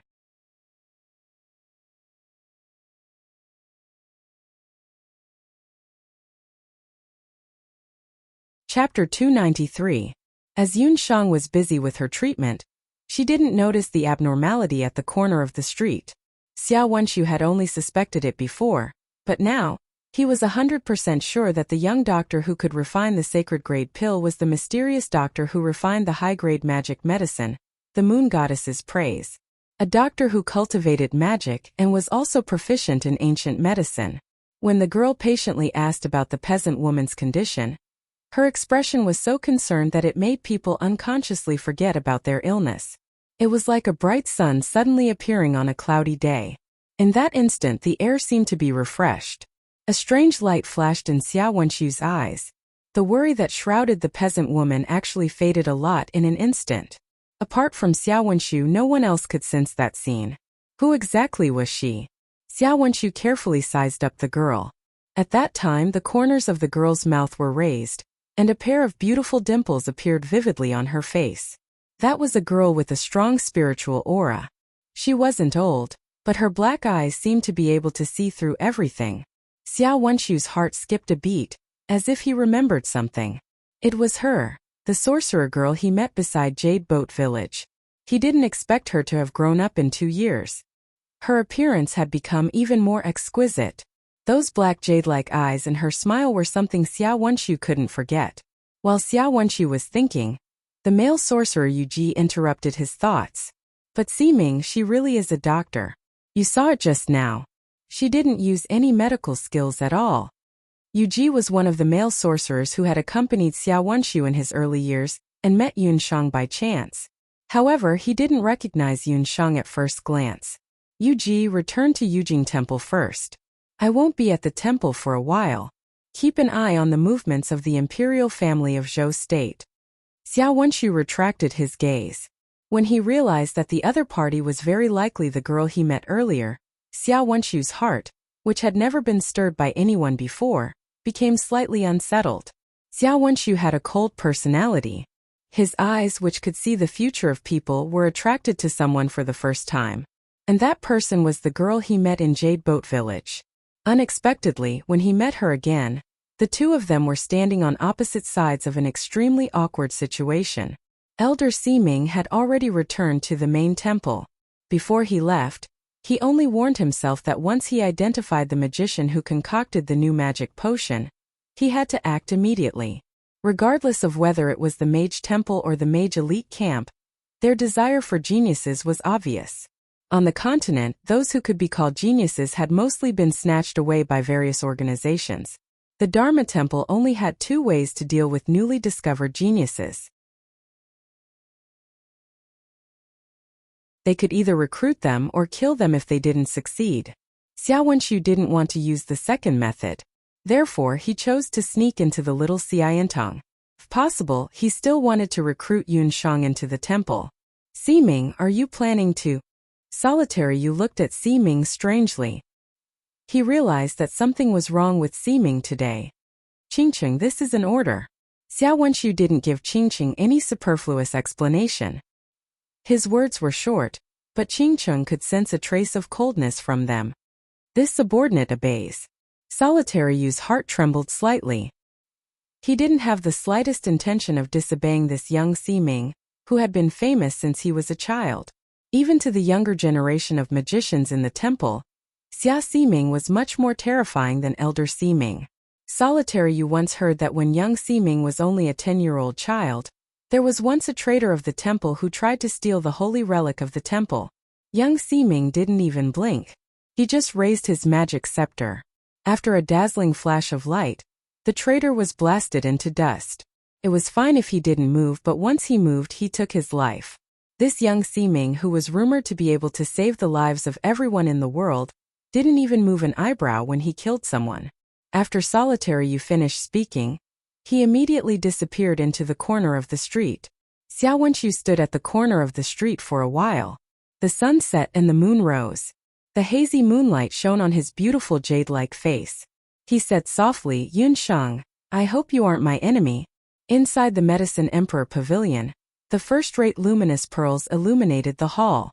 In the hall that was filled with the fragrance of pills, everyone's face was solemn. On the ground, a trembling medicine man knelt. In front of him was an open needle bag. Inside it was a row of practice iron needles that shone with a cold light. One of the needles was broken about 2 inches compared to the other practice iron needles.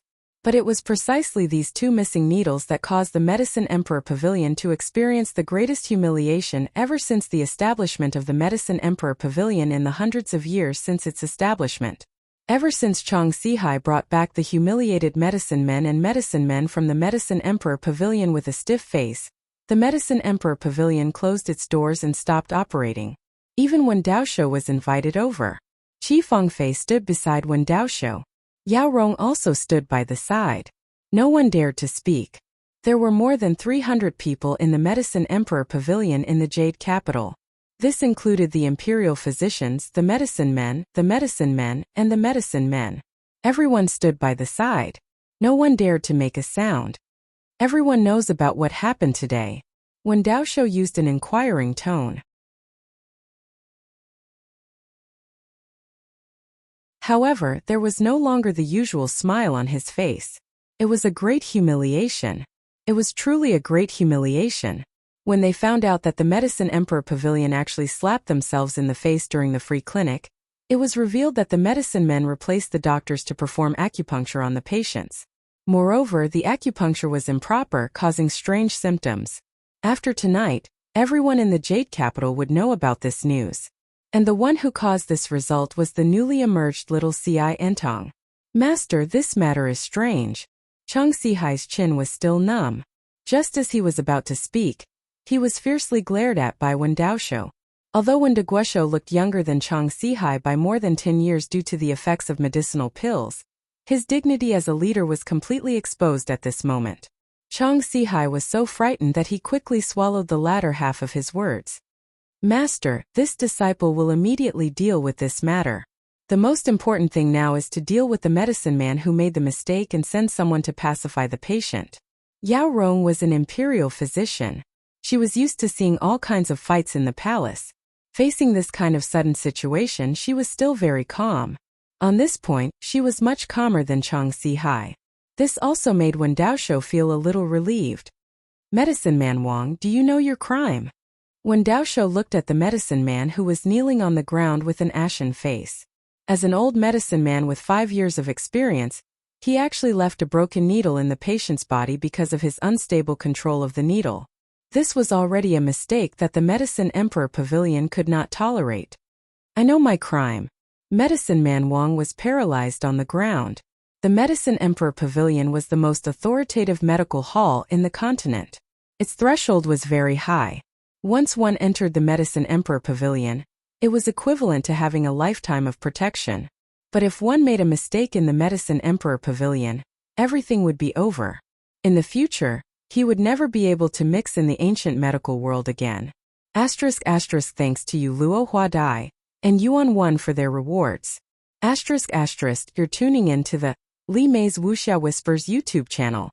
We're so grateful for your support, and don't forget to subscribe to join us on this incredible journey through captivating stories.